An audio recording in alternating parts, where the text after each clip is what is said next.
আমাদের আজকের সেশনটা হচ্ছে মেইনলি ফিনান্স নিয়ে, মানে পার্সোনাল ফাইন্যান্স নিয়ে একটু ডিসকাশন করা। কারণ পার্সোনাল ফাইন্যান্সটা হচ্ছে খুব কমন আমাদের মতো তৃতীয় বিশ্বের দেশে, তো এটা খুবই এফেক্টিভ একটা স্কিল।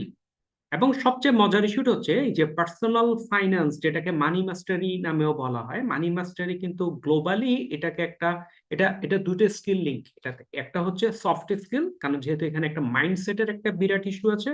আর একটা হচ্ছে আপনি মাইন্ডসেট সেট করলেন, then you need the technical skill, as you need some technical skill also.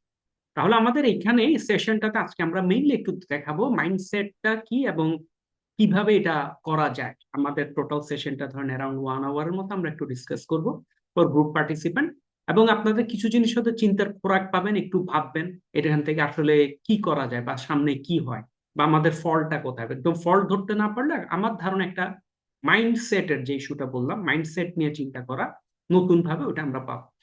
এবং মানি মাস্টারির ক্ষেত্রে সব সময় শুধু একটা কথাই বলা হয়, ব্যক্তিগতভাবে আমার দুটো সাবজেক্টে আমি পড়াশোনা করেছি খুব ডিটেলস। একটা সাবজেক্ট হচ্ছে আপনার অ্যাকাউন্ট ফাইন্যান্স ইস্যুতে, আর একটা পরবর্তীতে এটা হচ্ছে সাইকোলজিক্যাল ইস্যুতে। দুটো কমপ্লিট মানে দুই দিকের পথ আর কি, একটা ডানের পথ একটা বামের পথ। কিন্তু দুইটা সাবজেক্টে পড়ে আমি একটা জিনিস কনফার্ম করতে পারি, আমি যেহেতু একদম অ্যাকাউন্ট ফাইন্যান্সের প্রফেশনাল লেভেলের সর্বোচ্চ ডিগ্রিটা আমার আছে, ওই হিসেবে আমি বলতে পারি আপনার, আমি আজকে যা কিছু বলবো এগুলো কোনো কিছু বইয়ে নেই, কোনো বইয়ে নেই। নো ওয়ান বইয়ে এগুলো এগ্রি করে না। বইয়ে যেগুলো এগ্রি করে এগুলো হচ্ছে আসলে মেইনলি সব কর্পোরেট অথবা বিজনেস ফাইন্যান্স, বিজনেস স্কিলটা নিয়ে। এখন আমি আপনি তো বিজনেস না, বিজনেস যেভাবে থিঙ্ক করে বা বিজনেসের জন্য যে ডিসিশনটা খুব ইম্পর্টেন্ট, যেটা বিজনেসের সার্ভাইভাল ইস্যু, ওটা আমার জন্য লাইবিলিটি ইস্যু। এখন এই পার্টটা নিয়ে আমরা একটু আজকে আস্তে আস্তে কিছুক্ষণ আমরা ঘন্টাখানিক বলি, আপনারা শুনেন। এবং আমার প্ল্যান আছে ফেব্রুয়ারির ফার্স্ট উইকে আমরা একটা এলাবোরেট 2 দিনের একটা সেশন করব। এলাবোরেট বলতে এক একটা ক্লাস হয়তো 2-2.5 ঘন্টা করে, ওভাবে আমরা দুটো সেশন করব ফেব্রুয়ারি মাসে ইনশাআল্লাহ। প্রথমটা হলো আমাদের মানি মাস্টারের ক্ষেত্রে আমাদের ফার্স্ট কাজ হচ্ছে লার্ন, যেটা আমরা আজকে শুরু করতে যাচ্ছি। লার্নিংটা এভিনিউটা ওপেন করা, মানে আমরা কোথায় লার্ন করব, কি লার্ন করব, জিনিসটা একটু আইডিয়া দিব। আপনি যখন লার্নটা আরেকটু এলাবোরেট যেতে পারবেন, then you have to apply. আপনি যদি অ্যাপ্লাই না করেন, আপনি আপনার লক্ষ্য ভেদ করতে পারবেন না। অ্যাপ্লাই করাটা একটা বড় বিষয়, জানা এক জিনিস, অ্যাপ্লাই করা এক জিনিস। আমরা সবাই জানি আমাদের ভোরবেলা ঘুম থেকে উঠে এক্সারসাইজ করা উচিত, উই নো, আমরা সবাই জানি, তাই না? এখানে কোন লোক আছে যিনি জানে না? আমরা সবাই জানি হাঁটা চলা শরীরের জন্য ভালো। আমরা সবাই জানি জাঙ্ক ফুড খাওয়া ভালো না। আমরা সবাই জানি তেলের খাবার না খেলে ভালো। আমরা সবাই জানি এটা, মানে আমরা জানি, উই অল নো। কিন্তু আমরা কেউ অ্যাপ্লাই করি না, সুতরাং অ্যাপ্লিকেশনটা সবসময় ডিফিকাল্ট। তাই বলে আবার না জানলে আমরা অ্যাপ্লিকেশন আসবো কিভাবে? সুতরাং আমাদের একটা ফোকাস হচ্ছে লার্ন। আমরা আজকে একটা লার্নিং ফেজে থাকবো। সেম আমরা একটা লার্নিং ফেজে যাব ফেব্রুয়ারিতে, কিন্তু ওটা একটু আরো ডিটেলসটাতে আমরা একটু অ্যাপ্লিকেশন কিভাবে করব দেখিয়ে দিতে পারবো, but end of the day you are the one who will use it. এটা আপনাকেই কিন্তু জিনিসটা করতে হবে। এবং যদি আপনি অ্যাপ্লিকেশনটা করে ফোকাস থাকতে পারেন, then you will have your mastery. This is my most favourite picture. আমি সবসময় একটা পিকচার সবসময় শো করি সবাইকে। This is the most favourite picture. এটা হচ্ছে ফোকাস, ফোকাস, ফোকাস, ফোকাস। আমাদের মেইন প্রবলেম, মানে আমাদের বলতে আমি ইনক্লুডিং নি, আমাদের সবার কথা বলছি, আমরা ফোকাস থাকতে পারি না। আমরা ইনিশিয়াল ফোকাস থাকি 7 দিন, 8 দিন, 10 দিন, তারপর আমরা ডিফোকাস হয়ে যাই, অন্যদিকে চলে যাই। এবং কারেন্ট পৃথিবী আমাদেরকে ডিফোকাস করার জন্য সবকিছু প্রস্তুত, একদম রেডি। আমার অফিসেও আমি কিন্তু আমার টিমের সাথে যখন কথা বলি, ওদের সাথে একই প্রবলেম আমি ফেস করি। কোন একটা টপিকসে কথা বলছি, ও আরেকটা টপিকসে বুঝানো শুরু করে মোবাইলে গিয়ে। মানে ধরেন আমি বললাম কি এই জিনিসটা কি হয়, সাথে সাথে গুগলে সার্চ, সাথে সাথে chat GPT search. Why this? আমাকে আলটিমেট কোনোভাবে উপকার করছে না ডিস্ট্রাকশন ছাড়া, কারণ আমি কি বলছো তখন আর শুনতে পাচ্ছে না। এবং এজ এ সাইকোলজির স্টুডেন্ট আমি এটাও বলতে পারি, একজন হিউম্যান কখনো এট এ টাইম এক কানে, মানে কানে দুইটা কথা শুনতে পারে না। এটা অ্যাবসার্ড, আল্লাহ আমাদেরকে বানায় নেয়। মানে এট এ টাইম দুটো কাজ অনেক সময় করা যায়, যেটা মাল্টিটাস্কিং বলে। এক্সাম্পল, আপনারা হয়তো এখন অনেকে খাওয়া দাওয়া করছেন, সাথে আমার কথাটা শুনছেন। অনেকে হয়তো কোন একটা হাতের কাজ করছেন, কাজ করতে করতে শুনছেন। This is all kind of multitasking, যেটাকে আমরা প্রসেসিং বলছি, ডেটা দুইভাবে প্রসেস করছি। কিন্তু আরেকটা কাজ হচ্ছে, আপনি যদি একদম ফোকাস থাকেন, তখন হচ্ছে আপনি আর কোনো কিছুতে না, এখানে যখন থাকবেন তখন এটা ডিফারেন্ট হয়ে যায়। মানি মাস্টারি, এন্ড অফ দ্য ডে আমরা যারা এখানেই আছে সবার ক্ষেত্রে, আপনি চাকরি করেন, ব্যবসা করেন, যাই করেন, আমি এক্সেলে যেতে পারি, জীবনে এটা করতে চাই, মানুষের জন্য উপকার করতে চাই, আমি মসজিদ দিতে চাই, মাদ্রাসা দিতে চাই, মন্দির দিতে চাই, যাই কিছু করেন, এন্ড অফ দ্য ডে আপনার কিন্তু একটা জিনিসই আমরা সবাই আটকাই, this is called the money. আমাদের দিন শেষে মানি ম্যানেজমেন্ট একটা বড় ইস্যু, সুতরাং we have to be focused. এবং রেড রেসের একটা ভিডিও আপনাদের আমি দিব, রেড রেসের ভিডিওটা দিব কেন, কারণ রেড রেসের এটা একটা Bangla video, it is an excellent video. ভিডিওটা প্রায় আপনার 5-7 মিনিটের ভিডিও, এটা এতক্ষণ দেখালে আপনারা ধৈর্য হয়তো রাখতে পারবেন না, আমি লিঙ্কটা কালকে দিয়ে দেবো, আপনারা দেন ইউল এনজয়। আমার ধারণা এটা এনজয় করবেন, কারণ এখানে খুব সুন্দর করে আমরা যে রেড রেসে আছি বর্তমানে এই জিনিসটা বুঝায় বলে। নাও আমরা এখন মেইন টপিকসে আসি। এটাতে সাইকোলজিক্যাল ইস্যুটা কোথায়, সাইকোলজিক্যাল ইস্যুটা কোথায়, মানি, হোয়াট ইজ দ্য ইমোশন। আমাদের সব কাজে একটা ইমোশন থাকে। অনেকে দেখবেন খুব ডেডিকেট রাস্তাঘাটের মানুষকে হেল্প করার জন্য, অনেকে খুব ডেডিকেট একটা কুকুর বিড়াল প্রাণীকে ইয়ে করার জন্য, মানে ওরা খুব কষ্টে আছে, অনেকে দরিদ্রদের নিয়ে কাজ করে, অনেকে এতিমদের নিয়ে কাজ করে, অনেকে রাস্তা অসহায় বৃদ্ধ বৃদ্ধাদের নিয়ে কাজ করে। তার কারণটা কি, দিন শেষে সবসময় কি আমরা শুধু ওই আল্লাহ বলছে ধর্মীয় ইস্যু ভেস্তে যাবো ওটার জন্য করি? আমরা করি না। আমরা মেইনলি করি ভেতর থেকে আমাদের কোথাও একটা কিছু একটা ফিল কাজ করে, এই ফিলটাকে বলা হচ্ছে ইমোশন, দ্যাট ইজ রিয়েল আস। আমরা রিয়েল যেটা ওইখান থেকে। আপনি দেখানোর জন্য কিছু করলে এটা বেশিক্ষণ করতে পারবেন না বা বেশি দিন করতে পারবেন না, আনলেস ইউ ফিল ইট। ওরকম সেম এই যে ইমোশন নিয়ে হচ্ছে হিউম্যান, প্রতিটা প্রাণীর ইমোশন আছে। প্রতিটা প্রাণীর, বাঘ, সিংহ, কুমির, কুমিরের আছে কিনা জানি না, কিন্তু বাঘ, ভালুক, গরু, ছাগল সবার ইমোশন আছে, এভরিওয়ান। এখন এই ইমোশনের মধ্যে হিউম্যানের একটা জিনিস এডিশনাল আছে যেটা অন্য কারণে, এটা হচ্ছে সাইকোলজিক্যালি, এটাকে বলা হচ্ছে প্রিফ্রন্টাল কর্টেক্স, আমাদের লজিক্যাল ব্রেন। এই লজিক্যাল ব্রেনে আমরা কি করতে পারি, we can control hour emotion. আমরা ইমোশনটাকে কন্ট্রোল করতে পারি if we learn the skill. ওই ইমোশন লার্নের আলাদা স্কিল আছে, কিন্তু জাস্ট মাথায় রাখেন emotion can be control if we learn the skill. এই লেনের মধ্যে যেটা মানি রিলেটেড যে ইমোশন, মানি রিলেটেড বেসিক্যালি 3টে ইমোশন। প্রথম ইমোশনটা হচ্ছে ফিয়ার, ভয়। আমাদের সবসময় কিন্তু একটা ভয় কাজ করে, যদি না থাকে খেয়াল করে দেখবেন। আপনি দেখলেন কি অফিস থেকে আপনাকে বললো আমাদের ব্যবসাটা খুব খারাপ যাচ্ছে, আগামী মাসে কি হবে বা 6 মাস পর কি হবে, আপনি সাথে সাথে দেখবেন ধাপ করে বুকে ধরে গেছে। বুকে ধরে যাবে কেন, যদি কিছু হয়, যদি বেতনটা না হয়, যদি এই মাসে 50% বেতন দেয়, যদি আমি চাকরিটা ছেড়ে দিই, আমি যদি চাকরি না পারি কি করব। অল আর রিয়েল ঘটনা, যেগুলো ভাবছেন ঘটনাগুলো রিয়েলিটি, কিন্তু রিয়েলিটিটার সাথে আমাদের সাথে কি করছে, একটা ফিয়ার কাজ করে, ভয়। যখন ভয় কাজ করে তখন আমাদের, ভয় কিন্তু একটা নেগেটিভ ইমোশন, নেগেটিভ ইমোশন আমাদের অনেক কিছু কিন্তু ব্লক করে দেয় আমাদের। তাহলে মানির সাথে আমাদের সবসময় একটা ভয় থাকে, ভয়টার জন্য আমরা মানিকে ছাড়তে চাই না। ভয়ের জন্যই কি করে, ভয়ের জন্য লোকজন মানিকে যতটুকু পারে ধরে রাখার চেষ্টা করে। ভয়ের জন্য মানুষ অনেক কিছু, ভয়ের জন্য মানুষ ভালো কোনো ইনভেস্টমেন্টে যায় না। আপনি দেখেন যে কোনো কারণে যদি বললাম, আমি বললাম ভাই আমার I have a very good business, আমি এই ধরনের একটা কনসালটেন্সি ট্রেনিং বিজনেস কাজ করছি, যেখানে আমরা এডুকেশন কিছু ক্লাসরুম সেশন হবে মাসে 6টা। প্রতিটা সেশনে we expect that there will be 30 student. আমি 5,000 টাকা করে নিলে 530,000, 5, 3, 5, 15, 1.5 লক্ষ টাকা। 6টা ব্যাচ হবে 1 লক্ষ, তাহলে 1.5 লক্ষ গুণ 6 মানে 9 লক্ষ টাকা, মানে অনেক কিছু। আপনি ইউ ক্যান ইনভেস্ট, আপনি 10 লাখ টাকা ইনভেস্ট করেন, আমি আপনাকে প্রতি মাসে 5,000 টাকা দিব। আপনি দিবেন না। এখানে আপনারা যে 39 জন এই মুহূর্তে আছেন, আমি ছাড়া 38 জন কেউই দিবেন না। কেন? ভয়। এবং ন্যাচারাল ভয়টা কি, ভয় আমাদের সিকিউরিটি, ভয় আমাদের হুইমসিক্যাল ডিসিশন নিতে দেয় না, এটা ওকে, কিন্তু আমাদের অ্যাওয়ার্ড থাকতে হচ্ছে। তাহলে আমাদের মানির সাথে একটা ইমোশন হচ্ছে ভয়। বাট মানির সাথে আরেকটা জিনিস আছে, এটাকে বলে লাস্ট, লোভ, আকাঙ্ক্ষা, আই ওয়ান্ট মোর। মানির সাথে একমাত্র আরেকটা পার্ট আসে ভয়ের সাথে, আই ওয়ান্ট মোর। আমি আপনাদের যে অফারটা করলাম, এই 40%-এর মধ্যে কেউ একজন টাকাটা দিলেন, বললেন ভাই আপনি অনেকদিন ধরে কাজ করছেন, আমি আপনাকে দেখছি, আমি আপনাকে ট্রাস্ট করি, আমি আপনাকে টাকাটা দিলাম। আমি বললাম মোস্ট ওয়েলকাম ভাই, আপনি যে আমাকে টাকাটা দিচ্ছেন গ্রুপে একটু জানাই দেন, ঢাকঢোল পিঠে আপনি টাকাটা দিচ্ছেন, আপনি আমাকে ঢাকঢোল পিঠে টাকা দিলেন। আমি আপনার সাথে কাঁধে হাত দিয়ে একটা ফটো তুললাম, হ্যান্ডশেক করলাম। হ্যান্ডশেক করে আপনি আমার ইনভেস্টমেন্ট করলেন 10 লক্ষ টাকা। আমি বললাম 10 লক্ষ টাকা আমি আপনাকে প্রতি মাসে 3 লক্ষ, 2 লক্ষ টাকা করে দেব। প্রতি মাসে 2 লক্ষ টাকা, 10 লক্ষ টাকার রিটার্ন। You R happy? অন্যরা বললো কি হয় দেখি, মুখে বলতেছে ভাই দিব না। এখন ধরেন 2-6 মান্থ, প্রথম মাস শেষে আমি আপনার ওই 10 লক্ষ টাকা তো রেখে দিয়েছি, আমার ওইখান থেকে আমি আপনাকে 2 লক্ষ টাকা দিলাম, ফটো দিলাম, প্রথম মাসে লাভ দেওয়া হয়েছে, হ্যান্ডশেক। এইবার একটু 2-4 জন নড়ে চড়ে বসবেন, 2-4 জন আমাকে না ওইখানে ফোন দিবেন, আমাকেও দিবেন, ভাই আপনার অফারটা কি এখনো আছে?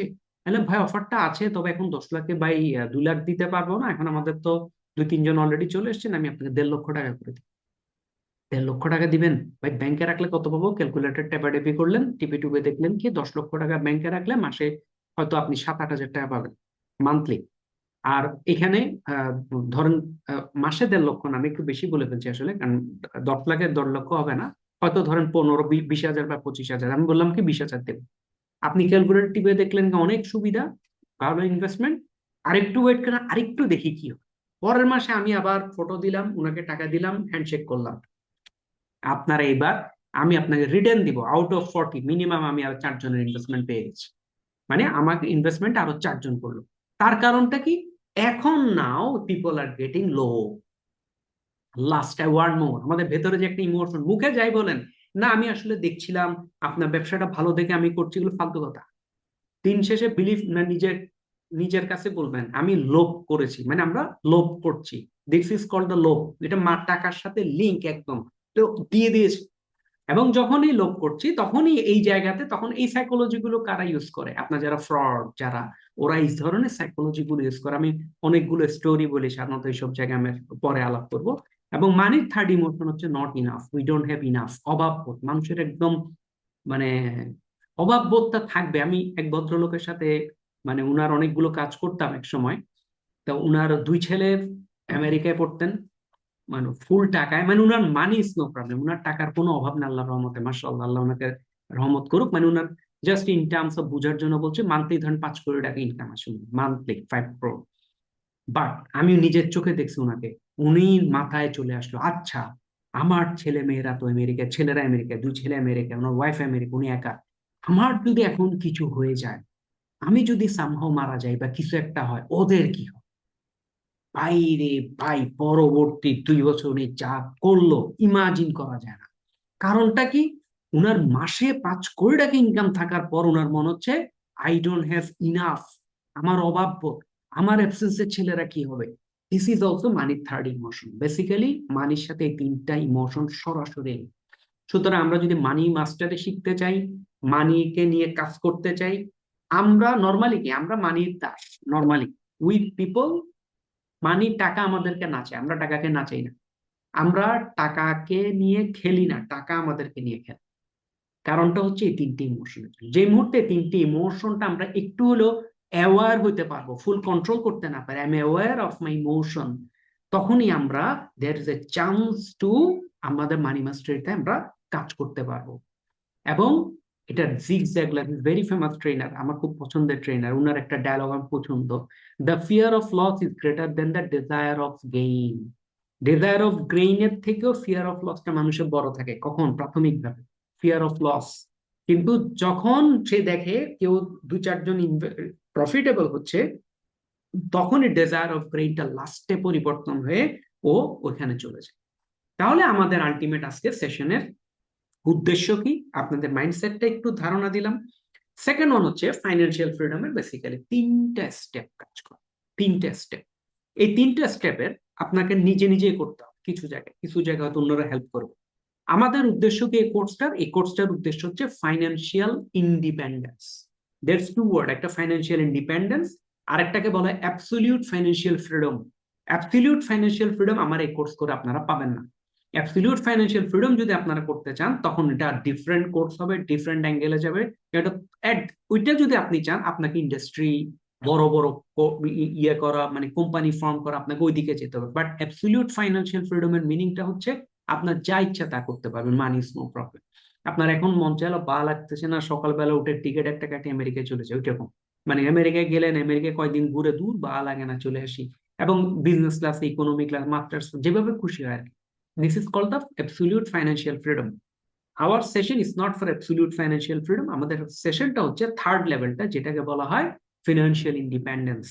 আর্থিক ভাবে স্বাধীন, মানে স্বাধীন বলবো না, এটাকে আর্থিকভাবে আমি স্বাবলম্বী বলতে পারি। আমরা স্বাবলম্বী, আমরা কিভাবে ফাইন্যান্সিয়ালি ইন্ডিপেন্ডেন্ট হতে পারি। ফাইন্যান্সিয়াল ইন্ডিপেন্ডেন্ট লেভেলে পৌঁছাতে পারে, বিরাট ইস্যু আর কি আমাদের এই বর্তমান সোসাইটিতে। এটা নট অনলি বাংলাদেশ, একটু যদি আমি বলার সময় বললাম তৃতীয় বিশ্ব, বাংলাদেশ, অনেক কিছু, কিন্তু দিন শেষে it is applicable, this knowledge is applicable for the whole world. কারণ হোল ওয়ার্ল্ডের মানুষের ব্রেইন সাইকোলজি একইভাবেই কাজ করে, এবং হোল ওয়ার্ল্ড আপনার পেছনে লেগে আছে কিভাবে আপনার থেকে টাকা কামাবে। হোল ওয়ার্ল্ড ওরা সবকিছু নিয়ে আপনার পেছনে লেগে আছে। This world is a consumerism বলে, কনজিউমার সোসাইটি। আপনি যদি খরচ করতে পারেন, if you have the capability to spend, আপনাকে দেখে যদি লোকের মনে হয় আপনার ড্রেস আপ ট্রেস আপ সবকিছু মিলে ইউ আর ফিনান্স, আপনার ধনী, আপনাকে ওরা ভ্যালু দেয়। আপনাকে যদি ভ্যালু দেখে মনে হয় ধনী না, আপনাকে ভ্যালু দেয় না। আমি প্রায় ওয়েস্টিন বা বা বেশিরভাগ ক্ষেত্রে ওয়েস্টিনে প্রায় যাওয়া হয়। ওয়েস্টিনের দারোয়ান আমার গুনেও না পুষে না, দরজাটাও ঠিক মতো খুলে দেয় না। কারণ আমি, ও দেখে আমি রিক্সার থেকে নামছি, রিক্সার থেকে নেমে আমি হেঁটে হেঁটে গেলাম, ঢুকলাম, ও খুলে দেয়, জি গুড মর্নিং, কোথায় যাবেন টাইপের একটা চেহারায় ভাব নেয়, তারপর আমি চলে যাই, আমি ঢুকে যাই আমার কাছে। আমি যে কাজে গেলাম আমি করে চলে আসছি, I don't bother what the gate man or gatekeeper thinks about me, এটা আমার কোনো ইস্যু না, আমি আমার কাজে আসছি, কাজ সেরে চলে গেছি। কিন্তু সেম আমি, আমি যদি এখন একটা গাড়ির থেকে নামি, তখন দেখবেন গেটম্যানের ডাটপাট চেঞ্জ হয়ে যাবে। এবং একই সাথে আপনি আপনিও গাড়ির থেকে আছে, আপনি একটা টয়োটা গাড়ি নিয়ে আছেন, সামনের জন্য একটা বিএমডাব্লিউ দাঁড়ায় আছে, সে আপনার গেট খুলবে না, সে বিএমডাব্লিউ পেছনে লেগে থাকে। কারণ all the people, whole world, এটা শুধু বাংলাদেশ না, পিপল কনজিউমার সোসাইটিতে আমরা বাস করি। ইভেন একটা জাস্ট এক্সাম্পল বলে, অবস্থাটা কোন পর্যায়ে গেছে বর্তমানে। আপনার যদি কাবায় ঢুকেন, কাবা শরীফে, মক্কায়, আমরা এজ এ মুসলিম আমি বলছি আর কি, আপনি কাবা শরীফে ঢুকেন, যেটা কাবার চত্বর, যেটা একদম কাবার চত্বর, একটা তো ভেতরে, মসজিদের ভেতরে, মসজিদের বাহিরে তো একটা সাদা পাথর দিয়ে একটা চত্বর আছে, ওই জায়গাটার কথা বলছি। ওইখানে দেখবেন বড় করে একটা দোকান, রোলেক্স, বিরাট করে গ্রিন কালার সাইনবোর্ড, রোলেক্স। আপনি রোলেক্স দেখবেন, রোলেক্স দেখে আপনার ভেতরে একটা ফিল হবে, ইস, আমার যদি একটা রোলেক্স থাকতো। কোথায় ভাবছেন? কাবায়। আপনি কাবাতে গিয়ে ওমরা করতে গেছেন বা হজে গেছেন, আপনার রোলেক্স দেখে মনে হবে, ইস, যদি রোলেক্স পারতো। পাশেই দেখবেন কেএফসির দোকান, ভু ফু করে আপনার স্মেল আসছে, কেএফসি কাবাব চত্বরে, একদম অরিজিনাল কাবাব চত্বরে। So this is the consumerism. Consumerism কোন পর্যায়ে গেছে এটা বুঝলাম। কাবার ভেতরে আপনার সরাসরি রোলেক্স এর শপ, কাবার ওইখানেই সরাসরি কেএফসি। মানে আপনার, আপনি if you can spend, you can get it, if you can't, you can't. তাহলে আপনি স্পেন্ড করার জন্য ডেফিনেটলি আল্লাহর কাছে চাইতেই পারেন, তাই না? আপনি আল্লাহর কাছে চাইবেন, আল্লাহ আপনাকে ইয়ে দিবে, রোলেক্স এর ব্যবসা বাড়বে, দ্যাটস দ্য পয়েন্ট, বিজনেসম্যান। তাহলে আপনি খেয়াল করেন, দিস ইজ, আমরা তাহলে ওই সোসাইটিতে বাস করি। আমরা সবাই, এটা হোল ওয়ার্ল্ড, এটা বাংলাদেশ এক সময় হয়তো 15-20 বছর আমরা ওই চাপটাতে ছিলাম না, এখন তো ম্যাসিভলি আমরা ওই চাপে আছি, পাত্তাই দেন, আমরা তো গুনেই নাই। এমনি রাস্তাঘাটে হাঁটা হেঁটে চলাফেরা করে আমি একটা মানুষ, জামা কাপড়ও ঢিলা ডালা টাইপের, কেউ গুনে না। আই ডোন্ট বোদার, বাট গুনে না, গুনে না কেন? কারণ কনজিউমারিজম সোসাইটিতে আপনাকে গুণা হবে আপনার হাতের ফোন দেখে, কনজিউমারিজম সোসাইটিতে আপনাকে গুণা হবে আপনার ব্র্যান্ডের কাপড় দেখে, আপনি কোন ব্র্যান্ডের গাড়িতে চড়েন ওগুলো দেখে আপনাকে কাউন্ট করবে, কোথায় আপনার বাসা, বাসার স্ট্যাটাসটা কেমন। ইট ডাজন্ট ম্যাটার আপনি কি করছেন না করছেন, আপনি কত ভালো মানুষ, নো ওয়ান বদার। তাহলে এখানে আমাদের ফাইন্যান্সিয়াল ফ্রিডম পাওয়াটা কঠিন। কঠিন কেন? সেই কনজিউমারিজম সোসাইটির জন্য কঠিন। এই কনজিউমারিজম সোসাইটিকে যদি আমরা ওভারকাম করতে চাই, আমাদের কোনটা লাগবে?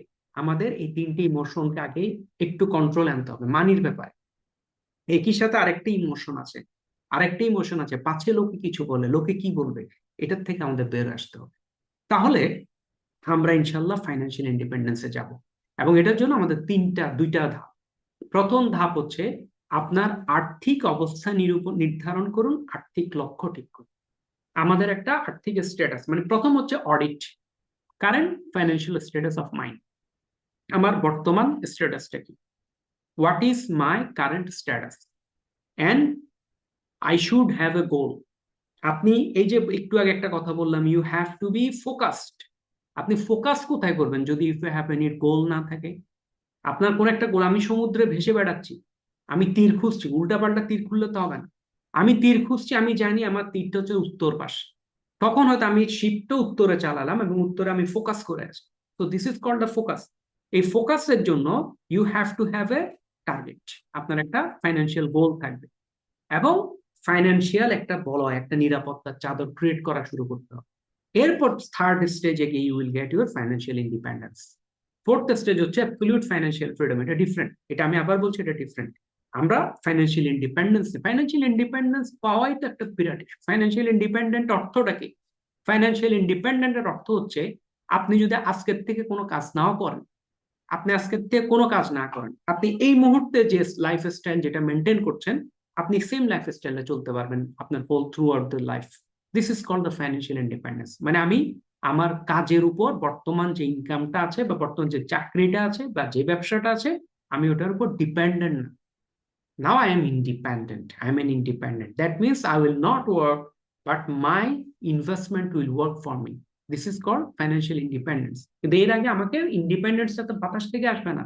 আমাকে টেকনিক্যাল, এই জায়গাতে আমাকে একটা সফট স্কিল দরকার, একই সাথে আমার একটা হার্ড স্কিল দরকার। হার্ড স্কিলটা কি? Where I invest, how do I invest, এবং এটা কোথায় করব এবং কতদিন সময় লাগবে। এবং এই জায়গায় একটু বলি, এখানে একটা ফ্রাস্ট্রেশন পিরিয়ড আছে, ভয়ানক ফ্রাস্ট্রেশন পিরিয়ড আছে।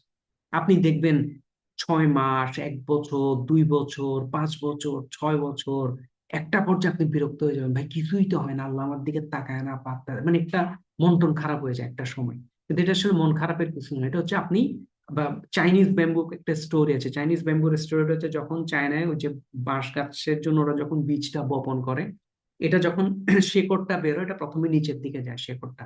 কতদিন যায় জানেন? 5 ইয়ার্স। 5 বছরে পানি দিচ্ছেন, দিচ্ছেন, একটা খালি মাঠ, এক ফোঁটা একটা একটা বাঁশের পাতাও নাকি দেখা যায় না। পিপল বিকাম সো অ্যানয়েড, এটা কি অবস্থা, উঠেই না, ঘটনা কি, মারা গেল নাকি? মানে যদি না জানি, মানে হয়তো মানে মরে গেছে বোধহয় পাতাগুলো।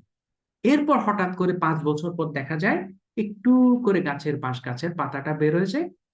এরপর এটা বাড়ে দ্রুত গতিতে। এভরিডে বোধহয় 1 হাত না 2 হাত করে বাঁশ গাছ লম্বা হয় এভরিডে। এভরিডে একদম এক টানা সাই সাই সাই সাই এটা লম্বা হয়েছে। এবং কারণটা হচ্ছে 5 বছর ধরে গাছেরটা কি করে, সে নিজে এই যে এত লম্বা গাছটা হবে, যে 100 ফিট বাঁশ হবে, 80 ফিট বাঁশ হবে, ওর তো শক্তি, সেই ইয়েটা লাগবে, মানে কি বলবো, শেকড়টা লাগবে, ওর শেকড়টা রেডি করে। এই ফাইন্যান্সিয়াল ফ্রিডমটা হচ্ছে মানে প্রাথমিক এই যে আর্থিক নিরাপত্তার যে পার্টটা, এই জায়গায় আমাদের শেকড়টা রেডি করতে হয়। এবং এই শেকড় রেডি করতে ইট টুকস টাইম, অনেক দিন টাইম লাগে। এটা টাইম লাগে বলতে অনেক দিন টাইম এই শেকড় রেডি করতে। এই শেকড়টা যখন রেডি হবে, তখন কি আপনি একসময় রেজাল্ট পাওয়া শুরু করবেন।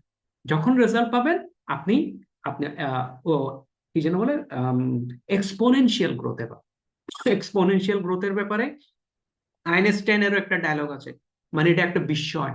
এক্সপোনেনশিয়াল গ্রোথটা হচ্ছে একটা বিস্ময়। আর আমরা উইকিপিডিয়ার একটা একটা লাইন দেখেন, what is financial independent? The state of having, state, state মানে অবস্থা, কিসের অবস্থা? Mental state. The state of having sufficient personal wealth to live without having to work actively for basic necessities. আমাদের বেসিক কিছু necessities আছে, আমরা basic necessities জন্য আমরা যদি কাজ না করে যদি এটা করতে পারি, this is called the financial independence. এবং পার্সোনাল ফাইন্যান্স ফর্মুলা, এটা একটা লিঙ্কডইনের এক ভদ্রলোক আছে, উনার নাম হচ্ছে আপনার ফিউচার সেলফ মানি নামে উনি ইয়ে করেন, হ্যাপি ট্রেডার। উনি একটা ফর্মুলা দিয়েছিলেন, উনি বলেছিলেন কি, এই ফর্মুলাটা আমার পছন্দ, মেকিং মানি ইজ অ্যাকশন। আমরা সবাই কিন্তু এটা করি, মেকিং মানি ইজ অ্যাকশন। আমরা সবাই, আমি চাকরি করেন, ব্যবসা করেন, আপনি কনসালটেন্সি করেন, আপনি টিউশনি করেন, যাই করেন না কেন, why you are making money. তাহলে মেকিং মানির জন্য উই নিড এ অ্যাকশন, আমাদের একটা অ্যাকশন দরকার। Keeping money is behaviour. Keeping money is behaviour. Keeping মানিটা রাখা, কিপ করার জন্য যেটা হয়, এটা হচ্ছে আমাদের বিহেভিয়ার, এটা আমাদের আচরণ। দিস ইজ এগেইনস্ট হোয়াট আমাদের consumerism. Growing money is knowledge. কিন্তু মানিটা গ্রো করার জন্য আমাদের কি দরকার? We need knowledge. This is call the technical issue. তাহলে আমরা যদি এই নলেজটা না থাকে, আমরা কিপিং মানি অনেকেই করি, ডিপিএস করছি টাকা, প্রতি মাসেই ধরেন, এটা আমি পেইডিয়াতে একটা অঙ্ক করে দেখাবো, মানে আজকের একটা ব্যাংকের এক লোকের সাথে, মানে আমি অনেকক্ষণ, মানে কি বলবো, উনি আমাকে অঙ্ক শেখাচ্ছিল, আমি এরপর ওনাকে ক্যালকুলেটারে করে কিছু অঙ্ক করার পর উনি কথাবার্তা বলা বন্ধ হয়ে গেছে। তো যাই হোক, এখন মেইন ইস্যুটা হচ্ছে আমরা জানি কি একটা ডিপিএস করো, মাসে 5,000 টাকা ডিপিএস করো, 5,000, 5, 12, 60, 60,000 টাকা জমলো, 3 বছরে 3 6 18, 1,80,000 টাকা জমলো। মেয়াদ পূর্তিতে আপনাকে 1,02,10,000 টাকা দেওয়া হবে। ওয়াও, 2,10,000 টাকা পাবো। 2,10,000 টাকা নিতে গেলেন, ওইখান থেকে আবার 4-5 হাজার টাকা ট্যাক্স কাটবে, ওইটা কাটবে, ওইটা কাটবে, কেটে কুটে আপনাকে 2 লাখ টাকা দিল। আপনি নিজেই দিলেন 1,60,000 টাকা, 1,80,000 টাকা, আপনার 2 লাখ টাকা দিল। এই 1,80,000 টাকা if you know how to invest, আপনি অ্যাটলিস্ট ডাবল করতে পারবেন, তাই না? অ্যাটলিস্ট ডাবল করতে এখন এই প্রেজেন্টে তো অ্যাটলিস্ট ডাবল না হোক, অ্যাটলিস্ট 3 বছরে 20,000 টাকার চেয়ে বেশি ইনকাম করা সম্ভব। But we don't know, so we just keep money, but we don't have knowledge how to grow money. আমরা যেহেতু জানি না, আমরা ওই জাস্ট মানিটা কিপ করে ইনভেস্টমেন্টটা করি। আর এই জায়গায় আমি সবসময় বলি, মানি ম্যানেজমেন্টের সাথে দ্য জেমস আল্টুসার শো একটা ইয়ে আছে, শো করে। আমার খুব ফেমাস ওর কনসেপ্ট, ওর কয়েকটা কনসেপ্ট আছে। ওর একটা কনসেপ্ট হচ্ছে, এই কনসেপ্ট গুলো কিন্তু not only money management, it is also for if you are a businessman, এটা আপনার জন্য প্রযোজ্য। আপনি যদি চাকরিজীবী হন, এটা আপনার জন্য প্রযোজ্য।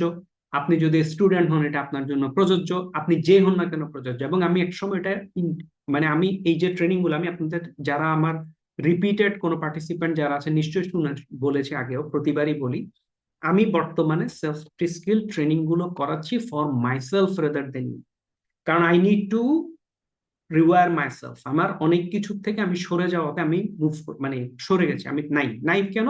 কারণ I am fully focused on my hard skill due to insufficient student in the soft skill. আমাদের দেশে হচ্ছে সফট স্কিলই নেই, কারোর আসেনি 18 কোটি মানুষের মধ্যে। But no one knows that I don't have the skill. Everyone knows that I have the skill. I am a good leader, I am emotional intelligence, আমি খুবই বুদ্ধিমান, আমি সব জানি, আমাদের সবার মধ্যে এটাই। So no one is willing to pay. যখনই কোনো উইলিং টু পে না, গ্রোটা হচ্ছে না, একই জায়গায় পড়ে আছে।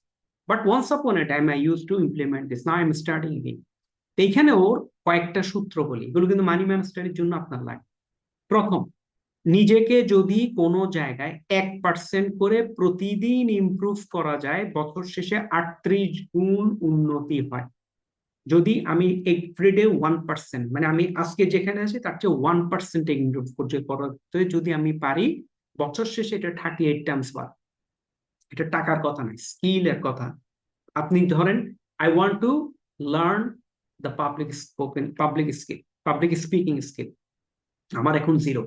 আপনি প্রতিদিন প্র্যাকটিস করছেন, আমি আজকে এটুক করলাম, কালকে এটুক করলাম, পরশুদিন যখন করতে থাকবেন এভরিডে, আপনি যদি ওটা 365 দিন কন্টিনিউয়াস প্র্যাকটিস করতে পারেন, আপনি বর্তমানে যে জায়গায় আছেন পাবলিক স্পিকিং এর বা যে জায়গায় পজিশনে, আপনি ওটার থেকে 38% ইমপ্রুভ করবেন। 38% না, 38 গুণ ইমপ্রুভ করবেন, 38 টাইমস। 2 নাম্বার, এটা হচ্ছে একদম, আমি আপনাদেরকে বলবো এটা ম্যান্ডেটরি, একদম সবার জন্য ম্যান্ডেটরি। 2 নাম্বারটা হচ্ছে আইডিয়া মেশিন হয়ে যান। আমার এক সময় ছিল, আমার অফিসের ডায়েরি আছে, আমি ওদেরকে দেখাই। আমি তো ব্যবসা বা কাজকর্ম শুরু করছি 2018 সালে, but I was adamant to start it from 2014। আমার 2014 সাল থেকে 2018 সাল পর্যন্ত আমার, আমি যদি কোম্পানি করি, আমার কোম্পানির নাম কি হইতে পারে, আমার ওটা কি হবে, আমার বিজনেস প্ল্যান কি হইতে পারে, আমি কি অফিস নিব কি অফিস নিব না, অফিসে কি হবে না হবে, আমি কি ধরনের ব্যবসা করতে পারি। আমার মেইন ফোকাস ছিল কি, আমি যে ব্যবসায় করি, ব্যবসাতে বাকি থাকতে পারবে না, আমি কোনো বাকির ব্যবসা করবো না। ইট ওয়াজ মাই আইডিওলজি। আমি একদম ওই ফোকাসে ছিলাম। এবং ওই ফোকাসে যখন ছিলাম, এটার ওই অনুসারে আমি অনেক ধরনের প্রতিদিন নোট করতাম, এভরিডে। নোট করতে করতে করতে করতে আমি এখনো মাঝে মাঝে উল্টালে মাঝে মাঝে মনে পড়ে, হ্যাঁ কত কিছু করেছি গত 2-3 বছর ধরে, কিছুতেই নেই। এই জন্য আপনাদের মনে করেছেন এটা আপনারাও করবেন। একটা একটা ডায়েরি নেবেন, সিম্পল একটা আইডিয়া নেবেন, ডায়েরি নিয়ে, উনি প্রতিদিন 10টা বলছে, আপনার 10টা লাগবে না, আপনি এভরিডে একটা আইডিয়া নেন। একটা আইডিয়া, এনি আইডিয়া, এগুলোকে ব্রেন স্টর্মিং ও বলে। তো সবগুলো যে আপনার একদম লজিক্যাল হইতে হবে তাও না, এনি আইডিয়া। আপনি একটা আইডিয়া জেনারেট করেন, আইডিয়া জেনারেট করেন। আমি আপনাকে একটা এক্সাম্পল বলি। 2019 সালে,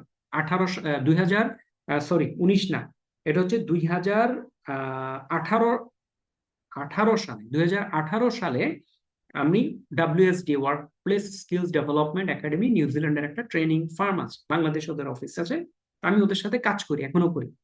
এই ওয়াজদার সাথে যখন আমি কাজ করতাম, ওয়াজদার সাথে, তখন আমরা একটা ট্রেনিং করেছি। ট্রেনিং গুলো ছিল ফর দ্য স্টুডেন্ট, ছাত্রদের নিয়ে।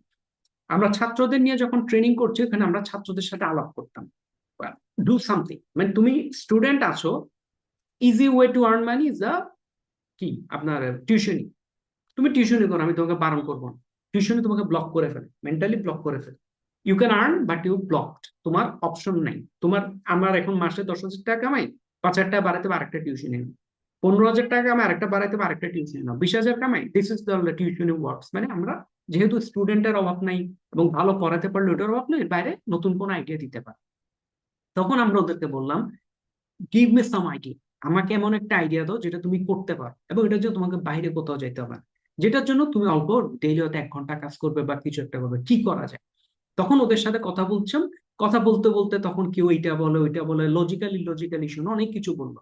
বলার পরে আমি যে কারণে বলছি, এটা খুব ইন্টারেস্টিং পার্ট, এটা মোহাম্মদপুরের একটা ঘটনা। 2018 সালে, 2020 সালে করোনা আসলো। করোনা আসার পর প্রথম 1 মাস মার্চ এপ্রিল মে তো একদম সপ্তম একটা অবস্থা। মে জুনের দিক থেকে এসে ওদের একজন, ও তখন আইডিয়া দিয়েছিল। আইডিয়াটা কি ছিল, আমি একটা যদি হোম ডেলিভারি সার্ভিস দিতে পারি লন্ড্রিতে, মানে লন্ড্রি সার্ভিস হোম ডেলিভারি, যেখানে আমরা বাসার থেকে নিয়ে আসবো, বাসায় গিয়ে দিয়ে আসবো এলাকাতে, তাহলে ইট মাইট ওয়ার্কস। ও তখন এই যে এপ্রিল মার্চ এপ্রিল মে, তো জুন মাসে এসে এই ছেলে এই কাজ শুরু করে। জুন মাসে এসে এই ছেলে কাজ শুরু করে কি এলাকায়, তখন সে সব জায়গায় বললো কি, আমরা আপনাদের লন্ড্রি, আপনাদের কিছুই করতে হবে না, আপনার বাইরে ময়লা কাপড় রাখবেন, আমি নিয়ে যাব, ওয়াশ টশ করে 2 দিন পরে আয়রন টায়রন করে আপনাদেরকে বাসায় দিয়ে যাবো। And it become popular. ও পপুলার, সে অনেক মানে ভালো একটা গ্রো করেছিল একটা পর্যায়ে। করোনার পরে ডেফিনেটলি ওর ব্যবসাটা ড্রপ করে, কিন্তু ততদিনে কি হয়েছে জানেন, ওর মধ্যে আইডিয়া কি করা যায়, কি হতে পারে, ওগুলো অনেক ধরনের আইডিয়া জেনারেট করে। এবং যেহেতু সে ফিল্ডে ছিল, ওইখান থেকে একটার পর একটা, 1 থেকে 2, 2 থেকে 3 বিভিন্ন রকম আইডিয়া। আমার সাথে ওর গত 4 বছরে কোনো যোগাযোগ নেই, 22-এর পর থেকে, শুধু আমি প্রেজেন্ট স্ট্যাটাস বলতে পারছি না। বাট আমি 21 সালে, 20 সালেরটা জানি। 20 সালে সে অনেক ভালো করেছিল, 22-এ ওর ওই ব্যবসাটা বন্ধ হয়ে যায়। বাট আমি যেটা জানি, ওর ব্যবসা কন্টিনিউ করছিল, অন্য ব্যবসা, আদার্স ব্যবসাতে সে কন্টিনিউ করেছিল। So this is called the idea machine. তো বলছে এভরিডে অ্যাটলিস্ট একটা আইডিয়া যদি জেনারেট করেন আপনি, বছর শেষে দেখবেন আপনার 365টা আইডিয়া আছে। যদি এভরিডে 10টা আইডিয়া দিতে পারেন, বছর শেষে 3,650টা আইডিয়া থাকবে। তারপর আরেকটা হচ্ছে নিজের জীবন পাল্টাতে আনঅর্থোডক্স, অপ্রচলিত কাজ করুন। আরেকটা হচ্ছে এমবিএ যদি করতে চান, এমবিএ মানে আমরা জানি এমবিএ করলে তো বিজনেস শিখে যাবে, অনেকেরই ধারণা এমবিএ তে অনেক কিছু করব, আমি ব্যবসা করতে চাই, আমি এমবিএ আপনাকে ঘন্টা শেখাবো। এমবিএ তে আপনি জীবনে ব্যবসা শিখতে পারবেন না। আপনি অনেক থিওরি শুনবেন, বড় বড় গল্প শুনবেন, ইউনিলিভারের গল্প শুনবেন, গুগলের গল্প শুনবেন, ওইটা আপনি কি করবেন ভাই, আমি কি ইউনিলিভার গুগল? হ্যাঁ, আপনি যদি চাকরি টাকরি করেন ওখানে হয়তো কিছু জিনিস ইমপ্লিমেন্ট করা যায়, কিন্তু বেসিক যদি মার্কেটিং শিখতে চান, আপনাকে এই ধরনের কিছু স্পেসিফিক ফোকাস কিছু বই পড়তে হবে, ফোকাস কিছু জিনিস দেখতে হবে, ফোকাস কিছু প্রোগ্রাম করতে হবে। এবং কিছু মুভি আছে, it is one of the movie, মুভিটার নাম হচ্ছে 8 মাইল। এই মুভিটাতে ফেমাস একটা সিঙ্গার এমিনেম অভিনয় করেছিলেন। এটা জিমি ক্যামেল বলছিল, মানে জিমি ক্যামেল না, জেমস আল্টুশোর বলছিল, if you want to learn MBA, আপনি যদি এমবিএ শিখতে চান আপনি এই মুভিটা দেখবেন। এবং আরেকটা ইস্যু বলি, লাস্ট ওয়ান এদিকে, তারপর আমরা আরেকটু অন্য ইস্যুতে যাচ্ছি। এটা হচ্ছে আমাদের, আমরা কেন ডিসিশন নিতে পারি না, অ্যানালাইসিস করতে করতে। এটার একটা নাম আছে globally, analysis paralysis. Analysis paralysis is the over analysing. Over analysing কি হবে, over analysing, over thinking a situation so that a decision action is never taken. আমাদের মেজরিটি সমস্যা হচ্ছে আমরা ওই অ্যানালাইসিস করতে করতে, বাংলাদেশে তো একটা চরম, আমি যেহেতু একটা ইন্ডাস্ট্রিতে কাজ করি এবং শিক্ষিত লোকজন এবং সিনিয়র লেভেলের অনেকের সাথে কাজ করছি, এখান থেকে আমাকে যদি বলেন one of the problem is analysis paralysis. আমরা না পারি ডিসিশন নিতে, আমরা বলছি লিডারশিপ গ্রো করো, লিডারশিপ গ্রো করো। লিডার যদি অ্যানালাইসিস করতেই থাকে তাহলে কি অ্যানালাইসিস করবো না, করবো। কিন্তু অ্যানালাইসিসটা যেন প্যারালাইসিসে হয়ে না যায়, মানে অ্যানালাইসিসই করতে থাকলাম, আমি অ্যানালাইসিস করে আমাকে তো ডিসিশন মেকিং করতে হবে। এই ডিসিশন মেকিংটা আমাদের করতে হবে। এবং একই সাথে ওই মেন্টালিটি আমাদের সোসাইটিতে, মেইনলি যেটা বলছিলাম, আমাদের মিডল ক্লাস বিশেষ করে আমরা যারা আছি, আমাদের একটা বড় ইস্যু হচ্ছে look rich. We love to look rich. আপনার আপনার ইয়েরা যারা রিয়েল রিচ, ওরা সাধারণত লুক রিচের দিকে খুব বেশি ইন্টারেস্টেড থাকে না। হ্যাঁ, ওরা একটা স্টাইল মেনটেন, এখানে দুটো ওয়ার্ড আছে, একটা হচ্ছে ফ্যাশন, একটা হচ্ছে স্টাইল। ওরা একটা স্টাইল মেনটেন করে। আপনি মার্ক জুকারবার্গকে দেখেন, বিল গেটস কে দেখেন, ওয়ারেন বাফেট কে দেখেন, আপনি ওদের দেখবেন they have maintain a style, ওদের একটা নিজস্ব স্টাইল আছে। কিন্তু ওরা ফ্যাশন নিয়ে কোনো দৌড়ঝাঁপ ওদের মধ্যে নাই, ওরা ওদের স্টাইল মেনটেন করছে, দে হ্যাভ এ স্টাইল। আমাদের দেশেও দেখবেন কিছু কিছু এরকম আমি স্কিল কিছু লোককে চিনি যারা ইন টার্মস অফ মানি ফিনান্সিয়ালিও ভালো আছে, মেধায় ভালো আছে, সবকিছু ভালো আছে, they also have their own style, ওরাও কিছু স্টাইল মেনটেন করছে, বাট নট ওটার অর্থ এই না যে অনেক রিচ কিছু ইউজ করছে বা অনেক দামি কিছু ইউজ করে। বিল গেটস যে ঘড়িটা ইউজ করে ওটার দাম বোধহয় 2300 টাকা, বাংলাদেশি টাকায় 2300 টাকা পড়ে। এবং টাগুলো আমি বলছি না আপনারা করতে পারবেন না, ওটাও পারবো, ওটা নিয়ে আমাদের কথা আছে, আপনি সবই করতে পারবেন। এই যে দেখেন আপনার মার্ক জুকারবার্গ আর বিল গেটস এই দুইজনের ড্রেস আপ দেখেন আমার থেকে খারাপ হয়তো, আমি তো আমার এদেরকে গুনে না, এদেরকে বাংলাদেশ আসলে বোধহয় একদমই গুনবে না। আর এটা হচ্ছে বিল গেটস এর ঘড়ি, সে বিখ্যাত ঘড়ি 2-2.5 হাজার টাকা পাবেন, বাংলাদেশি পাবেন, অরিজিনাল আবার নকলও না, কেসিওর আর কি। আর এবার আসেন আমরা একটু কনসাস স্পেন্ডিং এ আসি। আপনার মানি মাস্টারের সাথে আরেকটা লিঙ্ক হচ্ছে কনসাস স্পেন্ডিং। কনসাস শব্দের অর্থ হচ্ছে সচেতন। আমরা যখন খরচ করব আমরা খরচ করতেই পারি, but we have to be conscious. আমরা একটু সচেতন ভাবে খরচ করব। সচেতন ভাবে খরচ করার জন্য আমাদের যেটা করতে হয়, we have to create bucket. বাকেটটা কি একটা কনসেপ্ট। বাকেট মানে আপনি রিয়েল বালতি নিয়ে আসবেন পায় না, একটা concept. It might be envelope. Once upon a time I use to make envelope. Currently আমি ইনভেলপ ইউজ করি না, কিন্তু আমার ব্যাক এন্ডে ব্রেনের কিছু ক্যালকুলেশন আছে আমার, কারণ আমার ভাই আমি এই লাইনে এটা নিয়ে প্র্যাকটিস করছি 2014-15 সাল থেকে।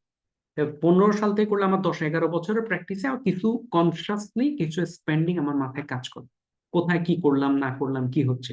এখন এই কনসিয়াস স্পেন্ডিংটা প্রাথমিকভাবে আমাদের কি করতে একটু ধরে ধরে করতে, ওই যে বললাম এখানে ইমোশনাল ইস্যু আছে, টেকনিক্যাল ইস্যু আছে। আমাদের কনসিয়াস স্পেন্ডিং এর জন্য আমাদের প্রথমে একটু জানতে হবে what is my fixed expenses. We have two, আমাদের একদম কনফার্ম থাকতে হবে এটা আমাদের ফিক্সড এক্সপেন্সেস।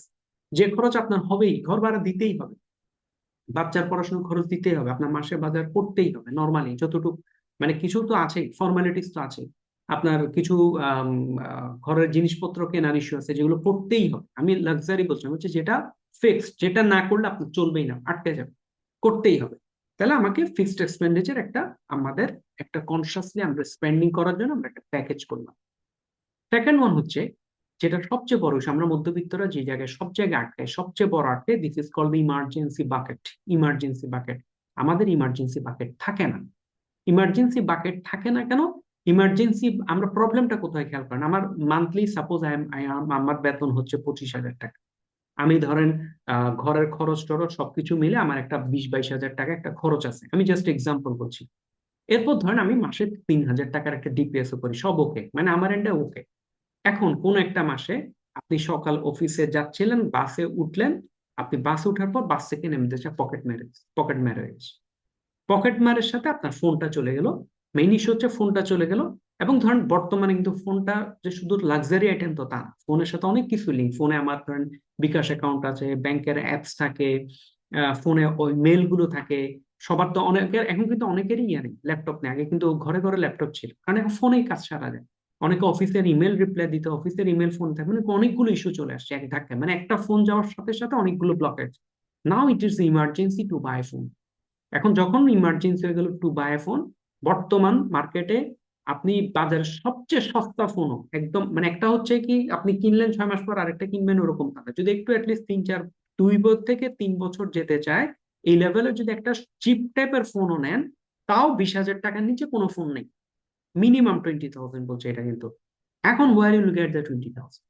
তাহলে আপনাকে আলটিমেট কি করতে হচ্ছে, আপনাকে বলতে আমাদের সবার কথাই বলছি, আমাদের আলটিমেট যেটা করতে হয়, একটা লোন করো। ক্রেডিট কার্ড যাদের আছে কার্ড ঘষে নিয়ে নিচ্ছে, দিন শেষে লোন, কার্ড ঘষেন যাই ঘষেন, বন্ধু বান্ধব থেকে লোন নিচ্ছেন, দোস্ত একটু আমার 2 মাস বা 3 মাসের জন্য টাকা দাও আমি এটা নিচ্ছি। তাহলে এই দিস ইজ কল্ড ইমার্জেন্সি। আমাদের কোনো ইমার্জেন্সি ফান্ড নাই। আমাদের যে ফান্ডটা জিরো বাংলাদেশে, এটা হচ্ছে পার্সোনাল গ্রোথ। পার্সোনাল গ্রোথ বলতে আমরা ধরেই নিয়েছি, আমরা যেখানে পার্সোনাল গ্রোথ বলতে সাজ্জাদ হাসানের ট্রেনিং করা না, আবার পার্সোনাল গ্রোথ বলতে এনিথিং গ্রো। এনিথিং, আপনি নিজেকে একটা গ্রো করতে চাইলে আপনাকে ইনভেস্ট করতে হবে। আপনি ডিসিশন নিলেন আমি কোরআন শরীফ অর্থ সহ শিখবো, this is a personal growth. এখন আপনি অর্থ সহ কোরআন শরীফ শেখার জন্য তো আপনাকে একটা ইনভেস্ট করতে হবে। আপনাকে কেউ তো এসে শুধু শুধু শেখাই দিয়ে যাবে না। আপনাকে সময় দিতে হবে, টাকা দিতে হবে, দুইটা একত্রে দিতে হবে। তাহলে আপনি, this is a personal growth. আপনি, হতে পারে আমি প্রতি মাসে আমি 2টা বই পড়ি, this is my personal growth.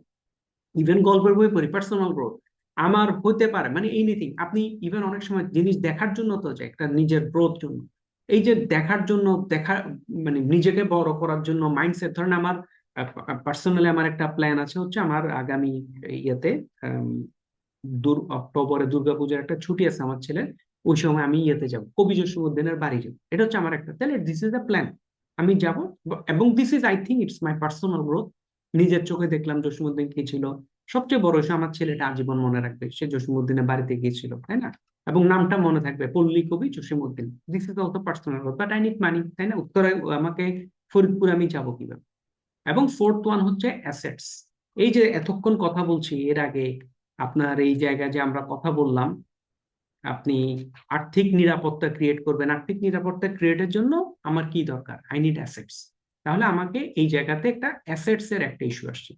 তাহলে আমি আমাদের যখনই আমাদের যে মান্থলি আর্নিং বা কিছু হয়, এটাকে আমরা কনসাস স্পেন্ডিং করার জন্য আমাদেরকে চারটা ভাগে ভাগ করা উচিত মিনিমাম।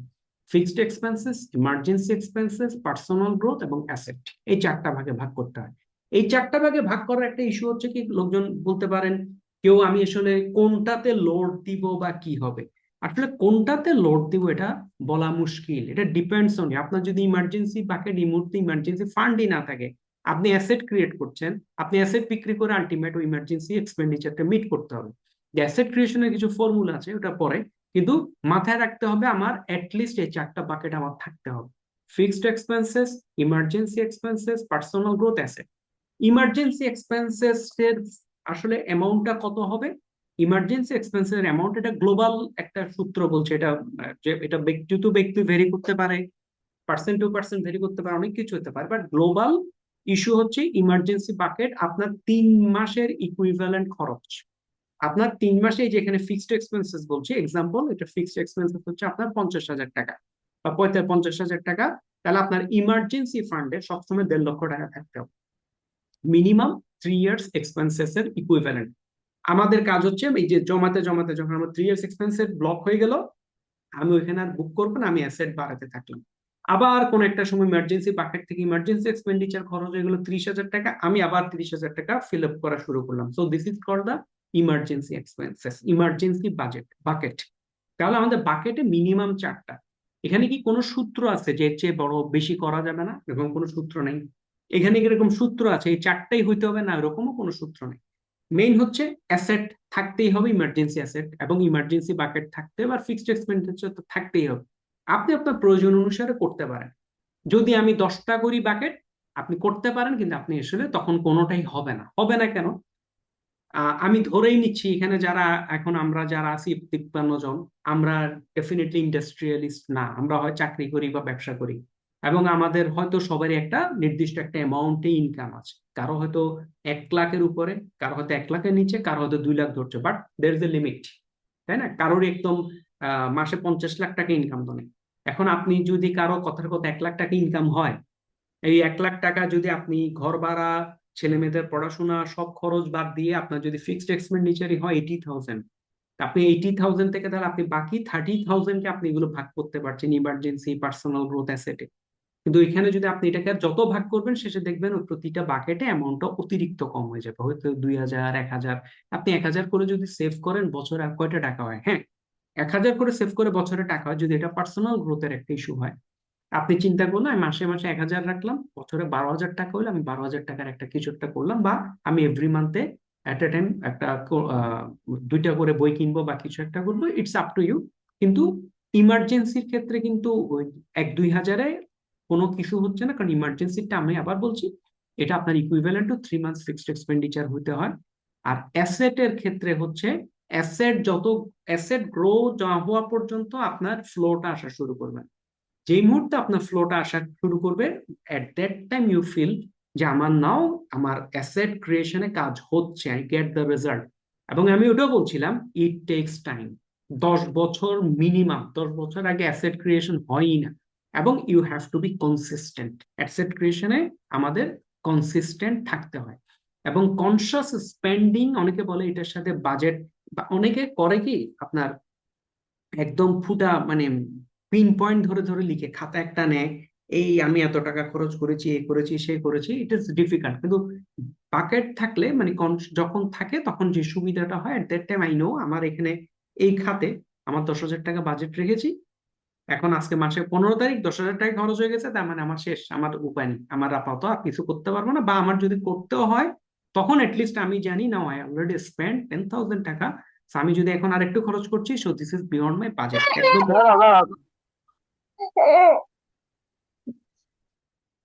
তো এটাতে আমাদের যেটা হয়, এখানে আপনার ওই যে বাজেটের কোনো ওই ঝামেলাটা বা বসে বসে ফিগার লেখার ওই ইস্যুটার এখানে তখন থাকে না। আচ্ছা, এরপরে যেটা হচ্ছে, আমরা এবার একটা ইস্যুতে আছি, হোয়াট ইজ অ্যাসেট। অ্যাসেট কাকে বলে? অ্যাসেট হচ্ছে resources own by personal company. আমরা কিন্তু ব্যক্তিতে আসছি এখন, আমি কোম্পানি নিয়ে কোনো কথা বলছি না, ব্যক্তি আমি আপনি। তাহলে আমরা যে রিসোর্সটা আমরা ওন করি, this is my asset, and it has N economic value, okay, expected to provide future benefit. Examples: cash, property, investment, equipment. এটা হচ্ছে একদম সরাসরি আমি গুগলের একটা আপনাকে থিওরি দেখালাম। এবার অ্যাসেটের আরেকটা থিওরি দিই। এই থিওরিটা আমি নিয়েছি কোত্থেকে? রবার্ট কিওসাকির থেকে। Who's Robert Kiyosaki? He is very famous for his a book, যেটার নাম হচ্ছে রিচ ড্যাড পুয়ার ড্যাড। ওর আরো অনেকগুলো বই আছে, দ্য ক্যাশ ফ্লো কোয়াড্রান্ট ওর একটা বই আছে, ইনভেস্টমেন্ট মানি একটা ইস্যু আছে, মানে ওর বেশ কয়েকটা বইয়ের author, very famous guy. I love this guy. যদিও উনার রিচ ড্যাড পুয়ার ড্যাড এর সমস্ত সংজ্ঞাগুলো, সমস্ত প্রসেস গুলো not applicable for Bangladesh. Bangladesh is not for the beginner, একটা কথা বলি, বাংলাদেশে হচ্ছে অনেক কিছু law different, we do not live in US. তাহলে ওর কিন্তু ওর কিছু জিনিস এক্সেলেন্ট, মানে মাথা ওর, মানে আপনার খুলে দিবে, চোখ খুলে দিবে। ওর প্রথম একটা ডেফিনিশন হচ্ছে, what is asset? An asset is something that generates money and add to your cash flow. Asset হচ্ছে যেটার থেকে আপনার মানি জেনারেট হয়, this is your asset. What is liability? Liability is something that consume money and reduces your cash flow.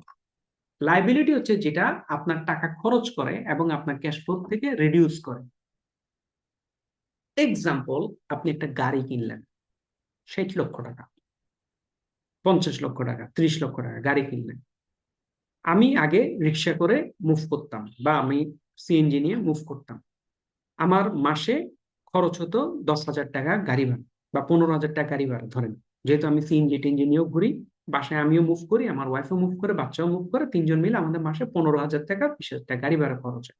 নাও আমরা decision নিলাম, আমরা টাকা পয়সা জমাই, কিছু ব্যাংক ট্যাঙ্ক থেকে কিছু লোন টোন নিয়ে আমরা একটা গাড়ি কিনে ফেলি, life become happy, successful, AC চালায় ঘুরবো গরমকালে, শীতকালে বাতাস লাগবে না, বর্ষাকালে গায়ে পানি লাগবে না। আমরা কিনে ফেললাম গাড়ি। গাড়ি কেনা তো ইজি, এবং এস পার দ্য ভ্যালু, এটা কোম্পানির অনুসারে, resources own by person company, have economic value, expected to provide future benefit, এই সব কিছু মিলায় আমরা বললাম কি আমরা একটা অ্যাসেট কিনেছি। We bought an asset. অ্যাসেটটা যেদিন কিনলেন, আপনি যতক্ষণ ড্রাইভিং শিখছেন না, আপনি একজন ড্রাইভার রাখতে হবে।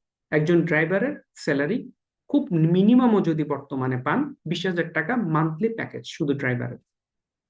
2 নাম্বার, আপনি গাড়ি ধরেন গ্যাসে চালান, তেলে চালান, আপনি যদি তিনজনই মুভ করেন, রান করেন, ঢাকা শহরের হিসেবে বর্তমানে মিনিমাম 500 টাকার একটা, 500 হয়তো লাগবে না, 300-400 টাকা খরচ আছে এখানে যদি গ্যাসে হয়। তাও ডিপেন্ড করছে কত দূর যাচ্ছে। ধরেন আপনার ওই তেল খরচটা হচ্ছে আপনার খরচটা, গাড়ি ভাড়া যেটা যেত ওইটা গেল। 3 নাম্বার, আপনি যেদিন গাড়ি কিনলেন ওই দিন থেকে আপনার উপর গভর্নমেন্ট একটা ট্যাক্স দিয়ে দিল, 25,000 টাকা আপনাকে ইনকাম ট্যাক্স দিতে হবে, এআইটি। 4 নাম্বার, আপনার গাড়ি প্রতি 3 মাস পর পর ইঞ্জিন অয়েল, মোবিন অয়েল, এর ধরনের অনেকগুলো খরচ আছে, যেগুলো খরচ করলে অ্যাভারেজে মান্থলি যদি কনভার্ট করেন 2,000 থেকে 3,000 টাকা। 5 নাম্বার, প্রতি 2 বছর পর পর গাড়ির মিনিমাম দুইটা দুইটা টায়ার আপনার চেঞ্জ করতে হবে, মিনিমাম দুইটা, রানের উপর ডিপেন্ড করে, অনেক রান থাকলে বা প্রতি 1 বছর পর পর দুইটা করে, মানে প্রতি বছরই দুইটা করে টায়ার চেঞ্জ হচ্ছে। 6 নাম্বার, আপনার গাড়ি যেদিন 4 বছরের মতো হয়ে গেল, ওই দিন থেকে আপনার মান্থলি বিভিন্ন রকম খরচ এবার আসা শুরু করলো, যেটাকে বলা হচ্ছে মেনটেনেন্স। এবং ওই মেনটেনেন্স কস্ট দেখবেন জানুয়ারি মাসে জিরো, আনন্দ, ফেব্রুয়ারি মাসে জিরো, মার্চ মাসে গরম বাড়লো, ওই দিন গাড়ি স্টার্ট করে দেখবেন এসি কাজ করে না। এসি ঠিক করাতে গেলেন, বললো কি স্যার লাইন টাইন নষ্ট হয়ে গেছে, সব চেঞ্জ করতে হবে, গ্যাস টেস লাগবে, 30,000 টাকা লাগবে। মেইন ইস্যু হচ্ছে আপনার এই গাড়িটা, যে গাড়িটা আপনি 30 লাখ টাকা দিয়ে কিনলেন, এই গাড়ি 30 লাখের এগেনস্টে আপনাকে 3 টাকাও রিটার্ন দিচ্ছেন, উল্টা আপনার খরচ বেড়ে গেছে। মানে আপনার এক সময় যে ইনকামটা ছিল, আমরা যে এখানে বাজেট অ্যালোকেট করেছি ফিক্সড এক্সপেন্সেস, আপনার এই ফিক্সড এক্সপেন্সেস ছিল ধরেন 80,000 টাকা, ইনক্লুডিং আপনার 10,000 বা 15,000 টাকা কনভেন্স সহ। আপনি যেদিন গাড়ি কিনলেন আপনার এই ফিক্সড এক্সপেন্সেস হয়ে গেল 1 লক্ষ টাকা, কারণ আপনি 20,000 টাকা ড্রাইভারের বেতনে হয়ে গেছে। তো এস পার কিওসাকি যেটা বলছে ফর, এখানে আবার একটা ইস্যু আছে, তাই বলে যেটা নিয়ে অ্যাকাউন্টেন্ট, আমি কিন্তু অ্যাকাউন্টেন্ট মানুষ, আমি অ্যাকাউন্টেন্টের সাথে ওদেরকে ওই মানে ওরা অনেক সময় তর্ক শুরু করে, নাহলে ভাই একটা হচ্ছে আপনি ইন্টারন্যাশনাল অ্যাকাউন্টিং স্ট্যান্ডার্ড কি বলছে বা কোম্পানির পার্সপেক্টিভে ডিফারেন্ট ইস্যু। আমরা কোম্পানিতে নেই, আমরা ব্যক্তিগত আসছি। ব্যক্তিগতভাবে গাড়ি is not an asset at all, it's your huge liabilities. First আমাকে এটা কনফার্ম হইতে হবে। তাই বলে কি আমরা গাড়ি কিনবো না? কিনবো, জেনে কিনবো। মেইন পয়েন্ট হচ্ছে জেনে কিনবো। আরো কিছু ইস্যু আছে, গাড়ি কেনারও কিছু সূত্র আছে, ওটা পরে বলছি। তো মেইন ইস্যু হচ্ছে আমরা গাড়ি কিনবো, বাট আমরা গাড়িটা জেনে কিনবো। আমাদের প্রথম ইস্যুটা হচ্ছে গাড়ি ইজ নট অ্যান অ্যাসেট, গাড়ি is a liability. Apartment, apartment যদি আপনি কম দামে পেলেন কিনলেন, বেশি দামে বেচবেন, যদি ওই মাইন্ডসেটে নেন, অ্যাপার্টমেন্ট ইজ এন অ্যাসেট। আপনি যদি কেনার জন্য অ্যাপার্টমেন্ট কিনেন যেখানে আপনি থাকবেন, আপনার বংশ পরম্পরা থাকবে, apartment is an liability. Apartment যত পুরনো হবে এটা ততই রিসেল ভ্যালু পড়তে থাকে উল্টা। জমি is an asset, land, whole ওয়ার্ল্ডে land is an asset, whole ওয়ার্ল্ডে। হোল ওয়ার্ল্ডে রিয়েল এস্টেট একটা বিগ বিজনেস। বাংলাদেশে রিয়েল এস্টেট পুরো একটা মানে কি বলবো, ফ্রডের একটা আঁকড়া। মানে আমি খারাপ ভাবে বললাম, আমি নিজেই অনেক জায়গায় করছি, এগুলো করে আমরাও ট্রাই করেছিলাম 5-6 জন বন্ধু টন্ধু মিলে, সব জায়গায় ধরা গেছে। তাহলে এখানে আপনার অ্যাসেট হচ্ছে যেটা আপনার, এতে ইনভেস্টমেন্টটা করলে আপনাদের মানি জেনারেট। আপনি লাইবিলিটি হচ্ছে যেটা ইনভেস্টমেন্ট করলে উল্টে আপনার থেকে খরচ হয়। আমরা মিডল ক্লাস মেইনলি যেটা করি, we but liabilities, we think it's an asset. Middle class কি করে জানেন? আমরা লাইবিলিটি ক্রিয়েট করি, কিন্তু আমাদের ধারণা আমরা অ্যাসেট করি, পরে চলতে পারি না। আপনি দেখেন যারা একটু রিচ মানুষ, ওনারা কি করছে, ওনারা টেনান্ট থাকে, ওরা বিজনেসে ইনভেস্ট করে, ওনাদের স্টক মার্কেটে বা বিভিন্ন ইনভেস্টমেন্ট করা থাকে বিভিন্ন জায়গায়। অনেকে ওই যে আপনার স্টার্ট আপে বিজনেস ইনভেস্ট করে, ওরা অনেক কিছু করছে, প্রত্যেকটার থেকে কিন্তু ওর মানি আর্ন হচ্ছে। আর আমরা কি কিনছি? আমরা একটা লাক্সারি গাড়ি কিনছি, আমরা ব্যাংক থেকে লোন নিচ্ছি, পার্সোনাল লোন নিচ্ছি, ক্রেডিট কার্ড কিনছি, এই সব কিছুতে কিন্তু ক্যাশ আউটফ্লো হয়। এবং ফর ইউর ইনফরমেশন, আমি একটা মজার কথা বলি, এই ক্রেডিট কার্ড ইস্যুতে বাংলাদেশে খুব বড় শিল্পপতি খুব কম লোকই আছে যার ক্রেডিট কার্ড আছে, খুব কম। মানে আমি 7-8 জনের সাথে আমার কাজ করার সৌভাগ্য হয়েছে এই বিষয়গুলো নিয়ে, আলাপ আলোচনা কতগুলো ইস্যু নিয়ে এগুলো হচ্ছে 2018, 16, 17 এসব টাইমে আমার সাথে 7-8 জনের, উনাদের কারোরই ক্রেডিট কার্ড নাই। উনাদের ইনফ্যাক্ট ওনার পকেটে কোনো কার্ডই থাকে না। আরো মজাটা হচ্ছে, আপনি এরকম অনেক বড় বড় ধনী লোক নামে চিনেন, ওইরকম কোন লোক অনেক সময় ধরেন যাওয়ার সময় ড্রাইভার বললো কি স্যার গাড়িতে তেল না, একটু তেল নিব। তখন উনি বলে ভাই আমার তো পকেটের টাকা নেই, তেল কিনে নিবো, তোমার কাছে আছে? তখন ড্রাইভার বলল কি স্যার 500 টাকা, আচ্ছা তুমি নিয়ে নাও, আমি তোমাকে দিয়ে দিব। এবং এটা রিয়েল, ওদের পকেটে টাকা থাকে না, ওদের পকেটে টাকা থাকে না। তাহলে কিভাবে উনাদের আসলে মানে উনারা টাকাটা কোত্থেকে আসে, উনারা খরচ কিভাবে করেন? আপনারা বড় বড় দোকানে যাবেন যেগুলো ব্র্যান্ডেড শপ, তারপর আপনার আড়ং, আড়ং এর গুলশান ব্রাঞ্চে যাবেন। আহ, আড়ং এর একটা ইস্যু হচ্ছে, আপনি যারা আমাদের মতো আছে বেতন পায় অল্প 20 বেতন, ওরা সবাই দেখবেন ফিটা পেমেন্ট করে ক্রেডিট কার্ডে। একটা হচ্ছে debit card, credit card. Debit কার্ডে হচ্ছে তো আপনার ব্যাংকের যেহেতু অ্যাকাউন্ট আছে একটা কার্ড থাকে, আর ক্রেডিট কার্ড হচ্ছে যেটা লোন। আর ওই ধনীরা কি করে জানেন? ওরা দেখবেন আপনি 3 লাখ টাকা শপিং করছে, টাকাটা দিচ্ছে ক্যাশ, একদম ব্যাগটা খোলে, আহ, মানে ম্যাডামরা যদি আসে ব্যাগটা ওপেন করে একদম মোটা বান্ডিল একটা 1,000 টাকার নোট বের করে গুনে গুনে গুনে টাকা দিচ্ছে, টাকা দিয়ে ক্যাশ টাকা নিয়ে চলে যাচ্ছে। কারণটা কি? কারণটা হচ্ছে খুব সিম্পল।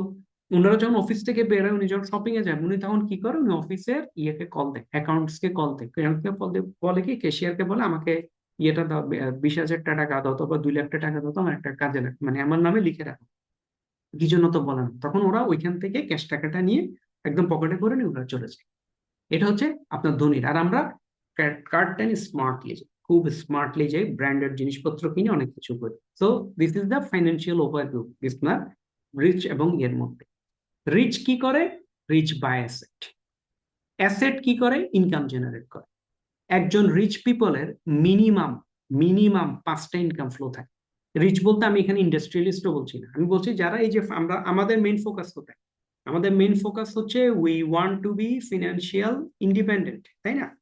আমরা ফাইন্যান্সিয়াল ইন্ডিপেন্ডেন্স চাই, we want to be financial independent. Financial independent যদি আপনি হইতে চান, আপনি কোনোদিন নর্মাল চাকরির টাকা আপনি ফাইন্যান্সিয়াল ইন্ডিপেন্ডেন্ট হইতে পারবেন না। আপনি ফাইন্যান্সিয়াল ইন্ডিপেন্ডেন্ট হওয়ার জন্য আপনার এই ইনকামের লাইনে মিনিমাম 5টা লাইনে ইনকাম থাকতে হবে, 1 2 3 4 5। কোনোটার থেকে 10,000 টাকা আসছে, কোনোটা হয়তো 10,000, 1 লক্ষ টাকা আসছে, কোনোটা হয়তো 5,000 টাকা আসছে, but there at least 5 income source. এটা একটা সূত্র বললাম, অ্যাট লিস্ট 5 ইনকাম সোর্স। আমাদের বেশিরভাগ লোকের ইনকাম সোর্স একটা, চাকরি করলে শুধু চাকরি, আর কোনো সেকেন্ড কিছু নেই। আর যারা আমাদের কিছু সেলফ এমপ্লয়েড বা ছোটখাটো ব্যবসা করেন, ব্যবসা করলে ছোটখাটো একটা ব্যবসা, বাট এখানে মিনিমাম 5 লাইনের ইনকাম সোর্স থাকতে হবে। যদি এখানে এক্সপেন্সেস এর থেকেও আপনার ফোকাসটা হচ্ছে অ্যাসেট, ইনকামটা কোত্থেকে আসবে? From asset. ইনকামটা আসবে অ্যাসেট থেকে, তাহলে অ্যাসেট থেকে এই ইনকাম জেনারেটটা আমাদের একটা লার্নিং প্রসেস। এই লার্নিংটা আমার টেকনিক্যাল স্কিল, একই সাথে লার্নিং এর জন্য আপনার কি লাগবে? আপনার থিঙ্কিং করতে হবে, ইউনিট আইডিয়া। আইডিয়া করতে পারবেন, আইডিয়া করতে গেলে আপনাকে আইডিয়া মেশিন।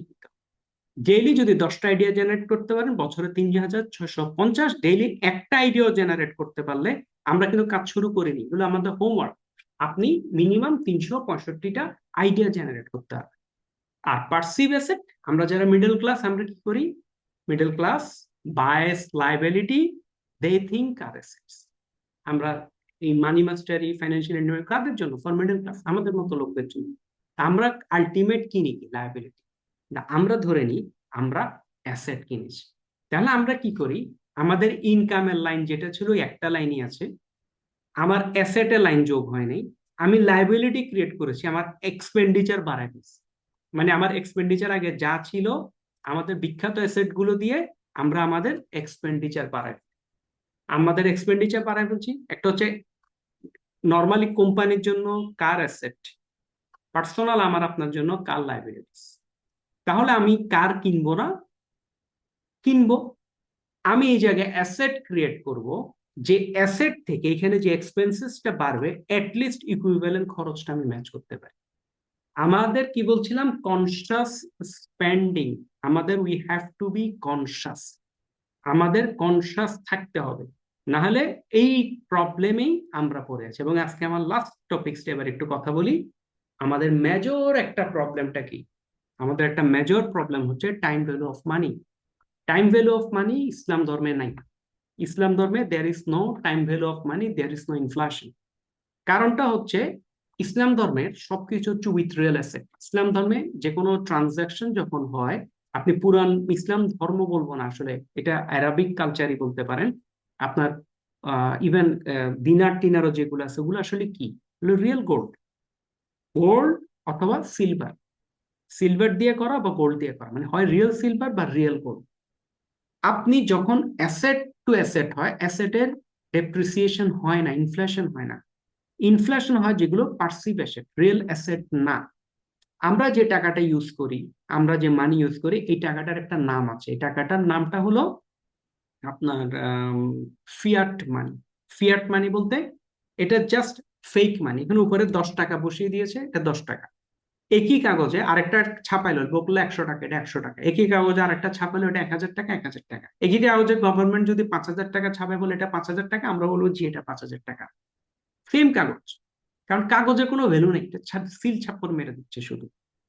তাহলে আমরা কেন এটা হচ্ছে? কারণ এটা গ্লোবাল ফিয়েট মানি হয়ে গেছে। কারণ গ্লোবালি এক সময় যখন সেন্ট্রাল ব্যাংক বা কেউ যখন কোনো মানি ইয়ে করতেন, ছাপাতেন, মানি ছাপানোর সময় ওদেরকে ইকুইভ্যালেন্ট গোল্ড রিজার্ভ ক্রিয়েট করতে হতো, গোল্ড রাখতো, গোল্ডের এগেনস্টে টাকা ছাপাতো। এগুলো আবার লম্বা হিস্ট্রি, এটা নিয়ে ক্লাস আমার প্ল্যান আছে কোনোদিন আপনাদেরকে, ওই যে ইন্টারেস্ট কিভাবে গ্রো করেছে, রিবা যেটা বলে, এবং ব্যাংকের হিস্ট্রিটা কি, ওটার সুন্দর একটা ইংলিশ বই আছে, ওই বইটার একটা স্টোরি যদি ক্রিয়েট করে আপনার দেখাতে পারি, উইল এনজয়, মানে আপনারা খুব মজা পাবেন এটা।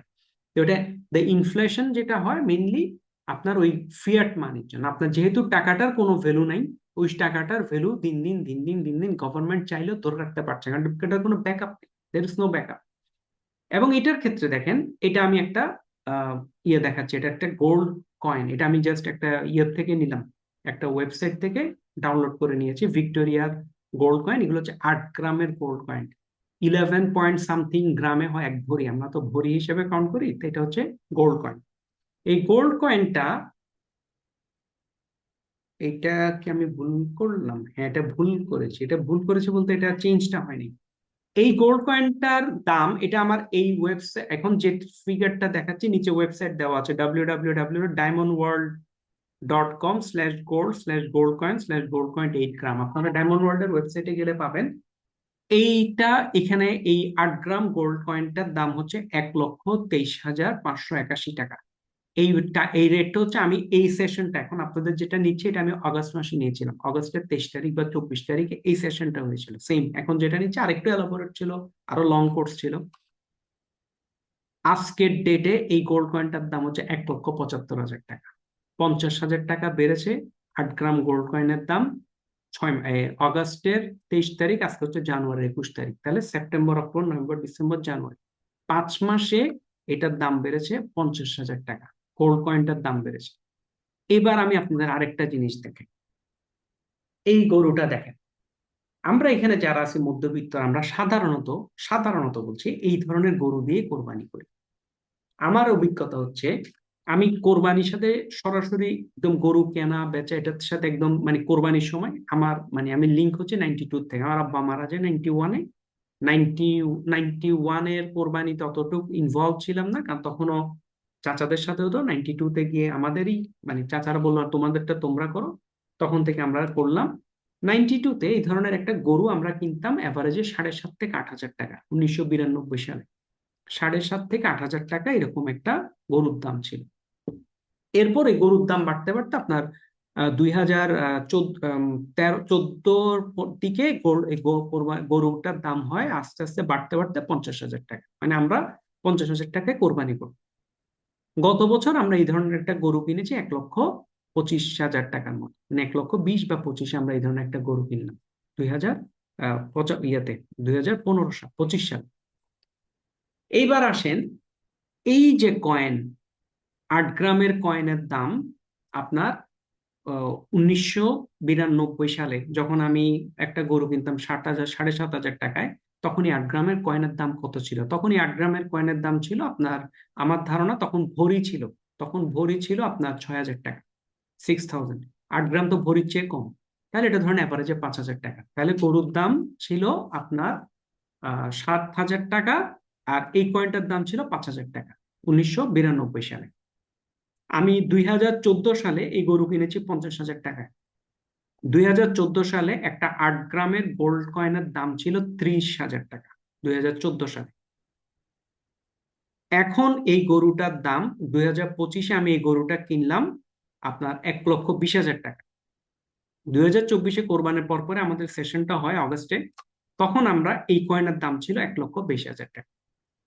তাহলে খেয়াল করেন আসলে এই গরুর দাম, এখন আমরা বলছি গরুর দাম অনেক বেড়ে গেছে, কিন্তু দিন শেষে ধরেন আমার সামনে যদি এই টাকাটা না থাকে, দের ইজ নো মানি, এই টাকার যদি কোনো অপশন না থাকে, তখন হলো কি আমি কি বলতে পারি না, মানে একটা গরু, ধরেন এটা 8 গ্রাম, এক্সাম্পল 8 গ্রামের গোল্ড ইকুইভ্যালেন্ট হচ্ছে একটা গরুর দাম। এখন আমরা যদি বিজনেস করি, ব্যবসা করি, যাই করি, এটা যদি আমাদের গোল্ডের কেনা সবকিছু হতো, মানে গোল্ডে হোক সিলভারে হোক প্রাইস অনুসারে আর কি, সবকিছু তো আর গোল্ড হবে না। আমার 10 টাকা প্রোডাক্ট আর গোল্ডের কেনা বেচা হবে নাকি? ধরুন এটার জন্য রিয়েল সিলভার যদি থাকতো, আমি এটা বলছি অন্য পার্টে। এখন আমি কিন্তু মানি মাস্টার এটা বোঝার জন্য বলতেছি, মানে মানিটা বোঝার জন্য। মানির একটা বড় প্রবলেম হচ্ছে দেয়ার ইজ ইনফ্লেশন। মানে আপনি এই গরুটা আজ থেকে 10 বছর আগে কিনতেন 50,000 টাকা, এই গরুটা এখন আমার ধারণা, তাহলে গোল্ডের দাম যেদিকে যাচ্ছে, যেভাবে ইনফ্লেশন হচ্ছে গরুর দামও বাড়বে। মানে আমি যে গরুটা 1,25,000 গত বছর কিনছি, এই বছর হয়তো দেখা যাবে সে 1,35,000 চাচ্ছে, আগামী বছর গিয়ে বলবো হচ্ছে 1,50,000 টাকা লাগবে। তাহলে এই যে টাকার ভ্যালুটা কিন্তু আমার কমছে।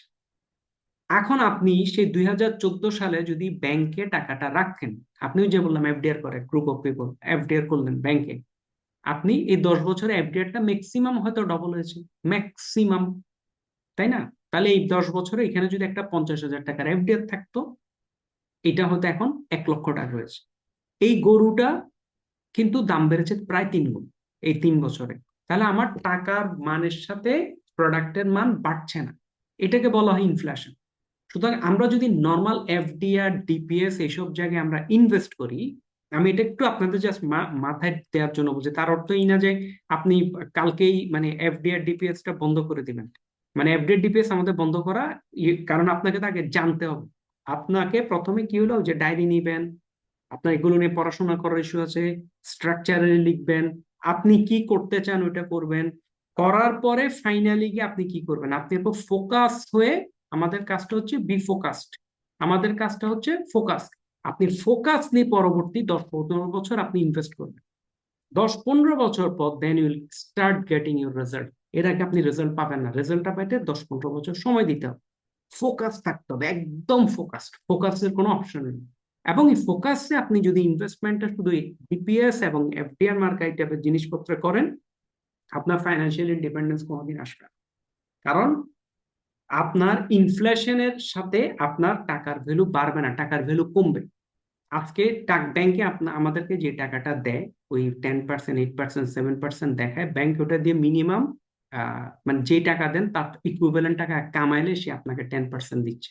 ব্যাংকের ব্যবসা হচ্ছে সুদের ব্যবসা, সিম্পল। ও মানি দিয়ে মানি আর্ন করছে। মানি দিয়ে মানি আর্ন করলে আপনি ইনফ্লেশন কোনোদিন কমবে না, আপনি ইনফ্লেশন যত দিন যাবে ইনফ্লেশন আরো বাড়বে, ইনফ্লেশন বাড়বে, ইনফ্লেশন শুধু বাড়তেই থাকবে।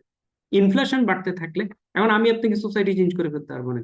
আমি আপনি বললাম কি না আমরা এখন থেকে গোল্ডে ট্রানজাকশন করবো, ওগুলো আমরা পারবো না। কিন্তু আমরা যখন মানি মাস্টার এটা সেট করব, আমাদের মাথায় রাখতে হবে কেন আমাদের অ্যাসেটে যেতে হবে, কেন বারবার আমরা বলছি not, why not only DPS or FDR. DPS FDR আপনি যে অ্যামাউন্টে হোক না কেন, এটা আপনাকে কখনোই রিটার্নটা দিবে না। যেটা আমরা বলছি অ্যাসেট থেকে যে রিটার্ন আসে, এটা ওইখান থেকে পাবো না। But DPS FDR is a form to block money. আপনাকে ইনিশিয়াল যদি একটা ফান্ড ক্রিয়েট করতে চান, ডিপিএস এফডিআর ইজ আপনার good form of block money. মানে আপনার টাকাটা এমনি রাখার থেকে এফডিআর করলে তো কিছু হলেও রিটার্ন আসলো, ওই হিসেবে রাখতে পারেন। But you will never be financially independent. আপনি ওই ডিপিএস এফডিআর করে জীবনে ফাইন্যান্সিয়ালি ইন্ডিপেন্ডেন্ট হতে পারবেন না। ফাইন্যান্সিয়ালি ইন্ডিপেন্ডেন্ট হতে গেলে আপনাকে অ্যাসেট ক্রিয়েট করতে হবে। এবং অ্যাসেট ক্রিয়েশনের জন্য আমাদের, ওই যে বললাম, অ্যাসেট ক্রিয়েশনের জন্য আমাদের আরো পড়াশোনা করতে হবে, আমাদের টেকনিক্যাল নলেজ লাগবে, আমাদের আরো অনেকগুলো কাজ করে আমাদের এটাতে আসতে হবে। তো এটা হচ্ছে আমার একদম বেসিক একটা বললাম। এবং আবার বলছি, এটা কিন্তু এলাবোরেট গেলে এটা একটা হিউজ প্রজেক্ট, একটা মানে এটা সবচেয়ে ভালো হতো যদি 2 দিন ফুল ডে সেশন হতো। তবে 2 দিন ফুল ডে না হলেও আমি ফেব্রুয়ারি মাসে একটা এলাবোরেট সেশন আমি ইনশাল্লাহ অনেকগুলো শীট প্রোভাইড করব আগেই, যে শীটগুলো প্রিন্ট করে করে আপনারা হয়তো লিখতে পারবেন, মানে চিন্তা ভাবনা করতে পারবেন এটা নিয়ে কি করা যায়, কি করা যায়, কি করা যায়। আমি আবার বলছি এটা একটা প্ল্যান, এটা একটা বিজনেস প্ল্যান বা পার্সোনাল একটা ফাইন্যান্সিয়াল প্ল্যান, বিজনেস না, পার্সোনাল ফাইন্যান্সিয়াল প্ল্যান। আমি কি করতে চাই, আপনি যেটা করতে চান ওই অনুসারে আপনাকে সামনে আগাইতে হবে। এবং যত আগাবেন, যত আগাবেন, যত আগাবেন, তখন আপনি ধীরে ধীরে আইডিয়াটা পাবেন। এবং ওইটার সাথে আপনার লেগে থাকতে হচ্ছে ফোকাস। ফোকাসের কোনো সাবস্টিটিউট নেই, there is no substitute of focus. জি। আপনার কেউ একজন, এর আগেও কেউ একজন হাত তুলেছিলেন মাঝখানে, আমি ইচ্ছা করে তখন কথার ফ্লোটা থামাইনি। আমি ঠিক জানি না আছেন কিনা, আপা অপরাজিতা আপা হাত তুলেছিলেন। জি, আপনার কোশ্চেনটা যদি বলতেন। ভাইয়া, ইনফ্লেশনের আগে যে স্লাইডটা ছিল না, ওটা যদি আরেকবার একটু সংক্ষেপে জাস্ট একটু টাচ দিতেন, একটু বুঝিনি ভালো। ইনফ্লেশনের আগে কি ছিল? ওই যে কনসিয়াস স্পেন্ডটা বোধ হয়। ইনফ্লেশনের আগের স্লাইডটা ছিল হ্যাঁ, সম্ভবত হ্যাঁ, ইনকাম স্টেটমেন্ট, এটা। হ্যাঁ, হ্যাঁ, হ্যাঁ, এটার এই জায়গাটা একটু বুঝতে পারি। দুইটা আচ্ছা, স্লাইডে যদি আগেরটাও যদি একটু টাচ কর, এটাই ছিল যে আমাদের পাঁচটা ইনকাম, না না, পাঁচটা ইনকাম সোর্স লাগবে। এটা ছিল না। আমি যেটা বলছি, মানে আমি বলছি না, গ্লোবালি যেটা হচ্ছে, ধরেন আপনি চিন্তা করেন এইখানে আমি চাকরি করি, আমার চাকরিতে আমার মাসে 1 লক্ষ টাকা ইনকাম হয়। এখন জাস্ট আপনি আপাতত জাস্ট সিম্পল লাইন, আমার 1 লক্ষ টাকা ইনকাম হয়, আমার খরচ হচ্ছে 80,000 টাকা, 20,000 টাকা বাঁচলো, 20,000 টাকা আপনি একটা ডিপিএস করলেন, তাহলে এটা আপনার অ্যাসেটে গেল।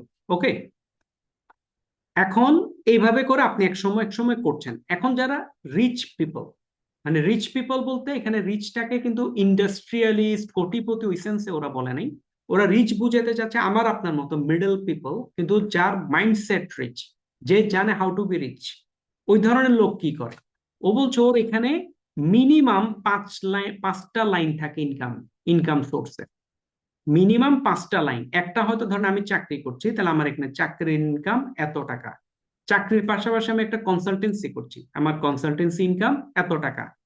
এরপরে হলো ধরেন এই জায়গাতে আমার একটা শেয়ার মার্কেটে ইনভেস্ট করা আছে, গ্রামীণ ফোনের একটা শেয়ার আমি কিনেছিলাম, সেই এটা একটু আমি শেয়ার নিয়ে একসময় বলবো। ধরেন ওই শেয়ারে আমার একটা বড় ইনভেস্ট আছে, যেখান থেকে আমি বছরে আমি 5 লক্ষ টাকা ডিভিডেন্ড পাই। তাহলে আমার এই জায়গায় ইনকামে কি যোগ হচ্ছে বছরে, এটা বছরে, মান্থলি না, বছরে 5 লক্ষ টাকা। আমার আরেকটা শেয়ারে কোন একটা ধরেন কথার কথা ইউনিলিভারের শেয়ার আমার ইনভেস্ট করা আছে, ওইখান থেকে আমি বছরে এত টাকা পাই। প্লাস হচ্ছে আমার একটা ফ্রেন্ডের সাথে আমার একটা ব্যবসা একটা ইনভেস্ট করা আছে, যেখান থেকে আমাকে সে প্রতি মাসে 10,000 টাকা করে দেয়। মানে বড় কোনো ইনভেস্টমেন্ট না, হয়তো 1 লাখ টাকা 2 লাখ টাকা একটা ইনভেস্ট, কিন্তু আমি মান্থলি 10,000 টাকা পাই। তাহলে যে রিচ ম্যান, ওর এখানে 5 লাইনের ইনকাম হয়, কিন্তু তার অর্থ এই না যে 5 লাইনে সে কিছু করছে। একটা হচ্ছে ওর অ্যাক্টিভ ইনকাম, যেটা ও ব্যবসা করছে। একটা হচ্ছে কনসালটেন্সি ইনকাম, যেটা সে ফিজিক্যালি করছে। বাকি 3টা ইনকামটা আসতেছে ফ্রম অ্যাসেট। কারণ ও এখানে প্রতি মাসে কি হচ্ছে, প্রতি মাসে এইখান থেকে 5টা ইনকাম, ওর মাসে বেতন 1 লক্ষ টাকা। ও গ্রামীণ ফোনের ডিভিডেন্ডটা 1,20,000 টাকা, তাহলে মাসে 10,000 টাকা। তাহলে 1,10,000 টাকা। সে আর একটা বন্ধুর সাথে ব্যবসা করে ওইখান থেকে 10,000 পায়, তাহলে 1,20,000 টাকা। আর একটা পায় ধরেন 15,000 টাকা। এই করে ধরেন ওর এখানে 1,50,000 টাকা ইনকাম আছে, কিন্তু ওর খরচ সে 80,000 টাকার উপর উঠায় নেই। তাহলে ওর এইখানে আবার প্রতি মাসে এই অ্যাসেটে যোগ হচ্ছে কত, 70,000 টাকা।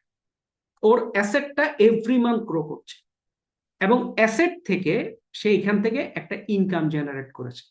এবং মানে কি দিস ইজ, ভাইয়া, এক্সকিউজ মি, এই অ্যাসেটটা বলতে ওই যে আমাদের যে ফিক্সড এক্সপেন্স, তারপরে আমাদের যে ইমার্জেন্সি বাকেট, তারপর আমাদের যে পার্সোনাল গ্রোথ বাকেট, ওগুলা বাদ দিয়ে ওই যে অ্যাসেটের বাকেট, সেখান থেকে এই টাকা। অবশ্যই অ্যাসেট থেকে। আচ্ছা অ্যাসেট, আচ্ছা, ওকে। যেখান অ্যাসেট থেকে আপনার ইনকাম আসে, লাইবিলিটিতে আপনার ইনকাম যায়। ইমার্জেন্সি এক্সপেন্সেস হচ্ছে আপনার একটা এক্সপেন্সেস, খরচ। কিন্তু খরচটা আমাদের সমস্যা কিন্তু কমন ইমার্জেন্সি খরচ, হঠাৎ, এবং মানে হঠাৎ কোনো অসুস্থতা, আল্লাহ মাফ করুক।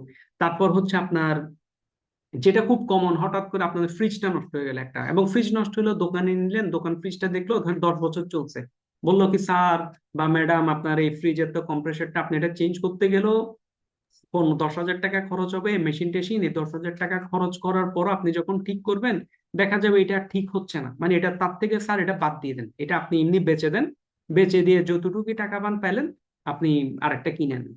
যখন আপনি দেখলেন কি আমি যে ফ্রিজ একটা কিনতে যাব, বর্তমান মার্কেটে 1 লাখ টাকার নিচে ফ্রিজই নেই, তাহলে আপনার হঠাৎ করে একটা 1 লক্ষ টাকার একটা ধাক্কা পড়ে গেল। এখন ওই 1 লক্ষ টাকা যদি আপনার ইমার্জেন্সি বাকেট হিসেবে ফ্রি টাকা না থাকে, আপনাকে আলটিমেট কি করতে হবে, আপনার কোনো একটা অ্যাসেট ভাঙতে হবে, তাই না? অ্যাসেট ভাঙ, অথবা আপনি একটা লোন নিতে হবে, লাইবিলিটি ক্রিয়েট করবেন, হয় আপনি আচ্ছা কোনো একটা। ভাইয়া, অ্যাসেটের তো কিছু খরচ আছে, যেমন ধরুন যে এই যে আপনি বললেন ফ্রিজ ঠিক করা বা জমির জন্য ট্যাক্স দেওয়া, তো তাহলে সেই এক্সপেন্সটা কি ফিক্সড এক্সপেন্সের ভিতরে, বা ওই এক্সপেন্সটা কোন এক্সপেন্সের জমির ভিতরে? এক্সপেন্সেস তো সমস্যা না, জমির ট্যাক্স আহামরি কোনো অ্যামাউন্ট না। ফ্রিজ ঠিক করা, ফ্রিজ আমার অ্যাসেট না। ফ্রিজ ঠিক গুলো হচ্ছে, এগুলো আমাদের দৈনন্দিন, আপনি জীবনে বাঁচতে হলে, এখন আমি যদি বলি আমি খাবো, ভাত খাবো, নাস্তা খাবো, রুটি খাবো, বাঁচতে হলে তো খেতেই হবে, তাই না? বাঁচতে হলে আমাদের গাড়ি ভাড়াও দিতে ইনকামটা হবে। ভাইয়া কিভাবে আপনি ধরছেন? আমি আমি এই জায়গাটা বুঝতে এটা পারিনি। হচ্ছে অ্যাসেট, অ্যাসেট ক্রিয়েট করতে হবে। আমি একটু আগে বললাম, আপনি হয়তো প্রতি মাসেই যখন ইনভেস্ট করছেন ইনভেস্টমেন্ট অ্যাসেট। অ্যাসেট মানে কোনটা? অ্যাসেট মানে যেখান থেকে আপনার ইনকাম আসে। Asset is something that generates money and ads okay. To your cash flow. যেখান থেকে আপনার আচ্ছা টাকা আসে, দিস ইজ অ্যাসেট। আমি যখন গাড়ি কিনছি, গাড়ি আপনার টাকা আউটফ্লো বাড়াচ্ছে, গাড়ি আপনার টাকা জেনারেট করে না আনলেস আপনি গাড়ি ভাড়া দেন, তাই না? আচ্ছা। আপনি গাড়ি কিনে আমি এটা রেন্টে দিয়ে দিলাম, তাহলে উল্টো আপনি এখান থেকে একটা আপনার আর্নিং আসা শুরু করলো। কিন্তু আপনি যদি ভাড়া না দেন, গাড়িটা আপনি মেনটেনেন্স, তাহলে আমি গাড়ি কিনে কি ভাড়া দিব নাকি সবাই? ওটাও আমি আবার ওইটা এনকারেজ করছি না বা ডিসকারেজও করছি না। আমি বলছি কনসেপ্টটা, কনসেপ্টটা হচ্ছে আপনার যেটা ইনভেস্ট করার পর ধীরে ধীরে গ্রো করছেন, একটা সময় এখান থেকে আপনার আর্নিং আসা শুরু করলো, দিস ইজ কল্ড অ্যাসেটস। আমি এই জায়গায় জাস্ট একটা সিম্পল এক্সাম্পল বলি, আবার এই বুঝতে এক্সাম্পল পেরেছি। গুলো বলতে একটু ভয় লাগে, কারণ রেকর্ডেড জিনিস লোকজন অন্যদিকে নিয়ে যায়, পরে ভেজা, কিন্তু তবুও জাস্ট বলছি যে এটা এক্সাম্পল হিসেবে। আমার এক পরিচিত খুব ক্লোজ এক ভদ্রলোক আছে, আমার বেশ ভালো পরিচিত, খুব ভালো চাকরি করে, ভালো মানে খুব ভালো চাকরি করে, মাসে বর্তমানে উনি 10 লাখের উপরে বেতন পায়, ওই লেভেলের চাকরি করে। এখন উনি এখন 10 লাখ পায়, আগে তো পাইতেন না। মানে উনার তো এক সময় ওই 15,000 20,000 টাকা বেতনে চাকরিতে ঢুকছিল। তো যেটা উনি এক সময় উনি 2007 সাল থেকে চাকরি করছে, 2007 সাল থেকে উনি শেয়ার মার্কেটে টাকা ঢুকাচ্ছে। 7 সাল থেকে 7, 8, 9, 10 মানে 11 পর্যন্ত উনি লিটারালি আপনার উনার সব মিলে প্রায় 20-25 লাখ টাকার মতো শেয়ারে ঢুকেছিল। উনি শেষ পর্যন্ত 5 লাখ বা 7 লাখ টাকা বের করে বেরোতে পারছিলেন, মানে 25 থেকে 5 লাখ, 20 লাখ টাকা উনি লস গেছে, এবং লসটা নানাভাবে গেছে, মানে ব্যাংকের লোন ছিল, ক্রেডিট কার্ডের লোন ছিল, হ্যান্ড লোন ছিল, নানা রকম প্রবলেম। মানে উনি একদম কান টানা, ধরা খায় না, মানে আমি আর জীবনে শেয়ার মার্কেটে যাব না। উনি শেয়ার মার্কেটে যায়নি, এরপরে উনি আসলে যায়নি, মানে যায় নাই বলতে উনি এরপর বের হয়ে গেল।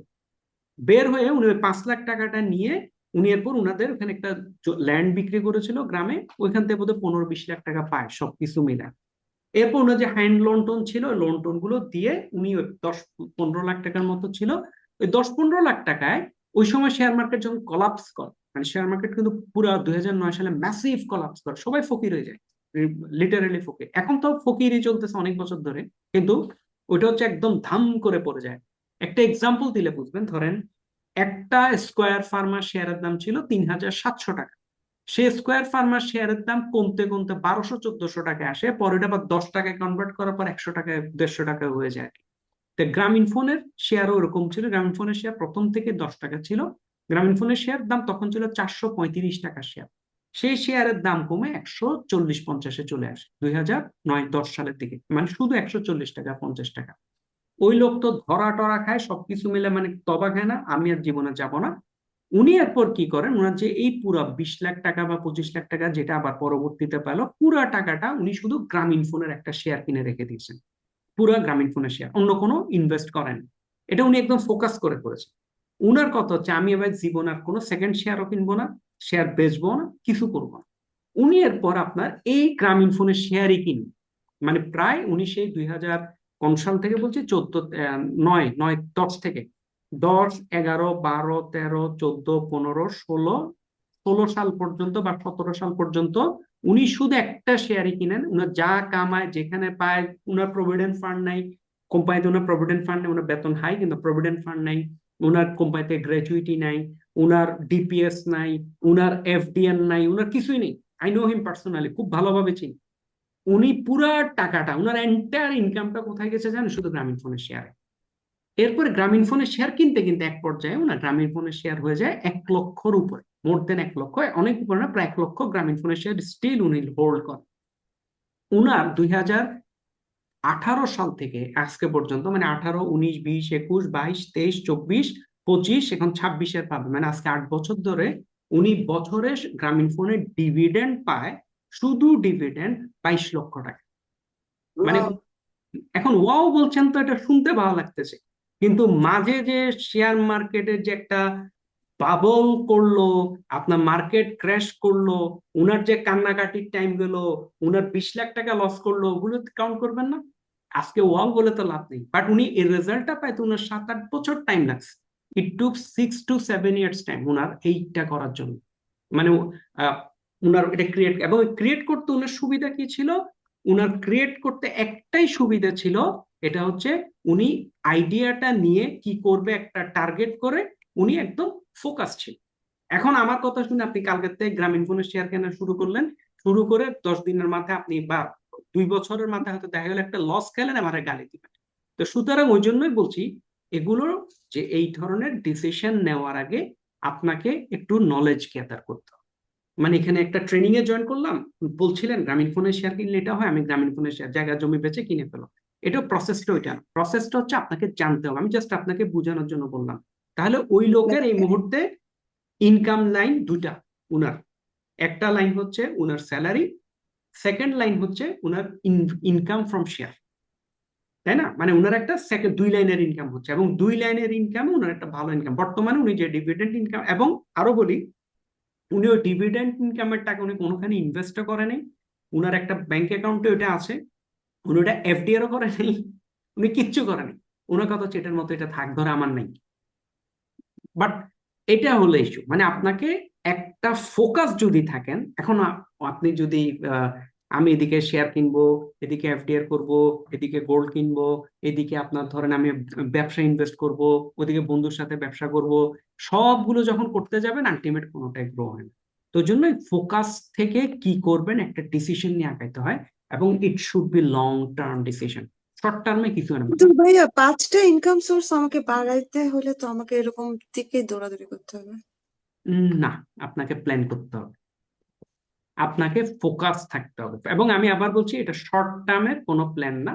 আপনি মান্থলি অনেক টাকা কামাইলে শর্ট টার্মে হয়তো সম্ভব, ইনিশিয়ালি আপনাকে আগে ফোকাস ক্রিয়েট করতে হবে। আপনার আর্নিং মাইনাস এক্সপেন্ডিচার যে ব্যালেন্স, ওটা দিয়ে একটা অ্যাসেট ক্রিয়েট করতে হবে। Earning minus expenditure balance asset, আপনি প্রতি মাসে অ্যাসেট ক্রিয়েট করছেন, অ্যাসেট ক্রিয়েট করছেন, অ্যাসেট ক্রিয়েট করছেন।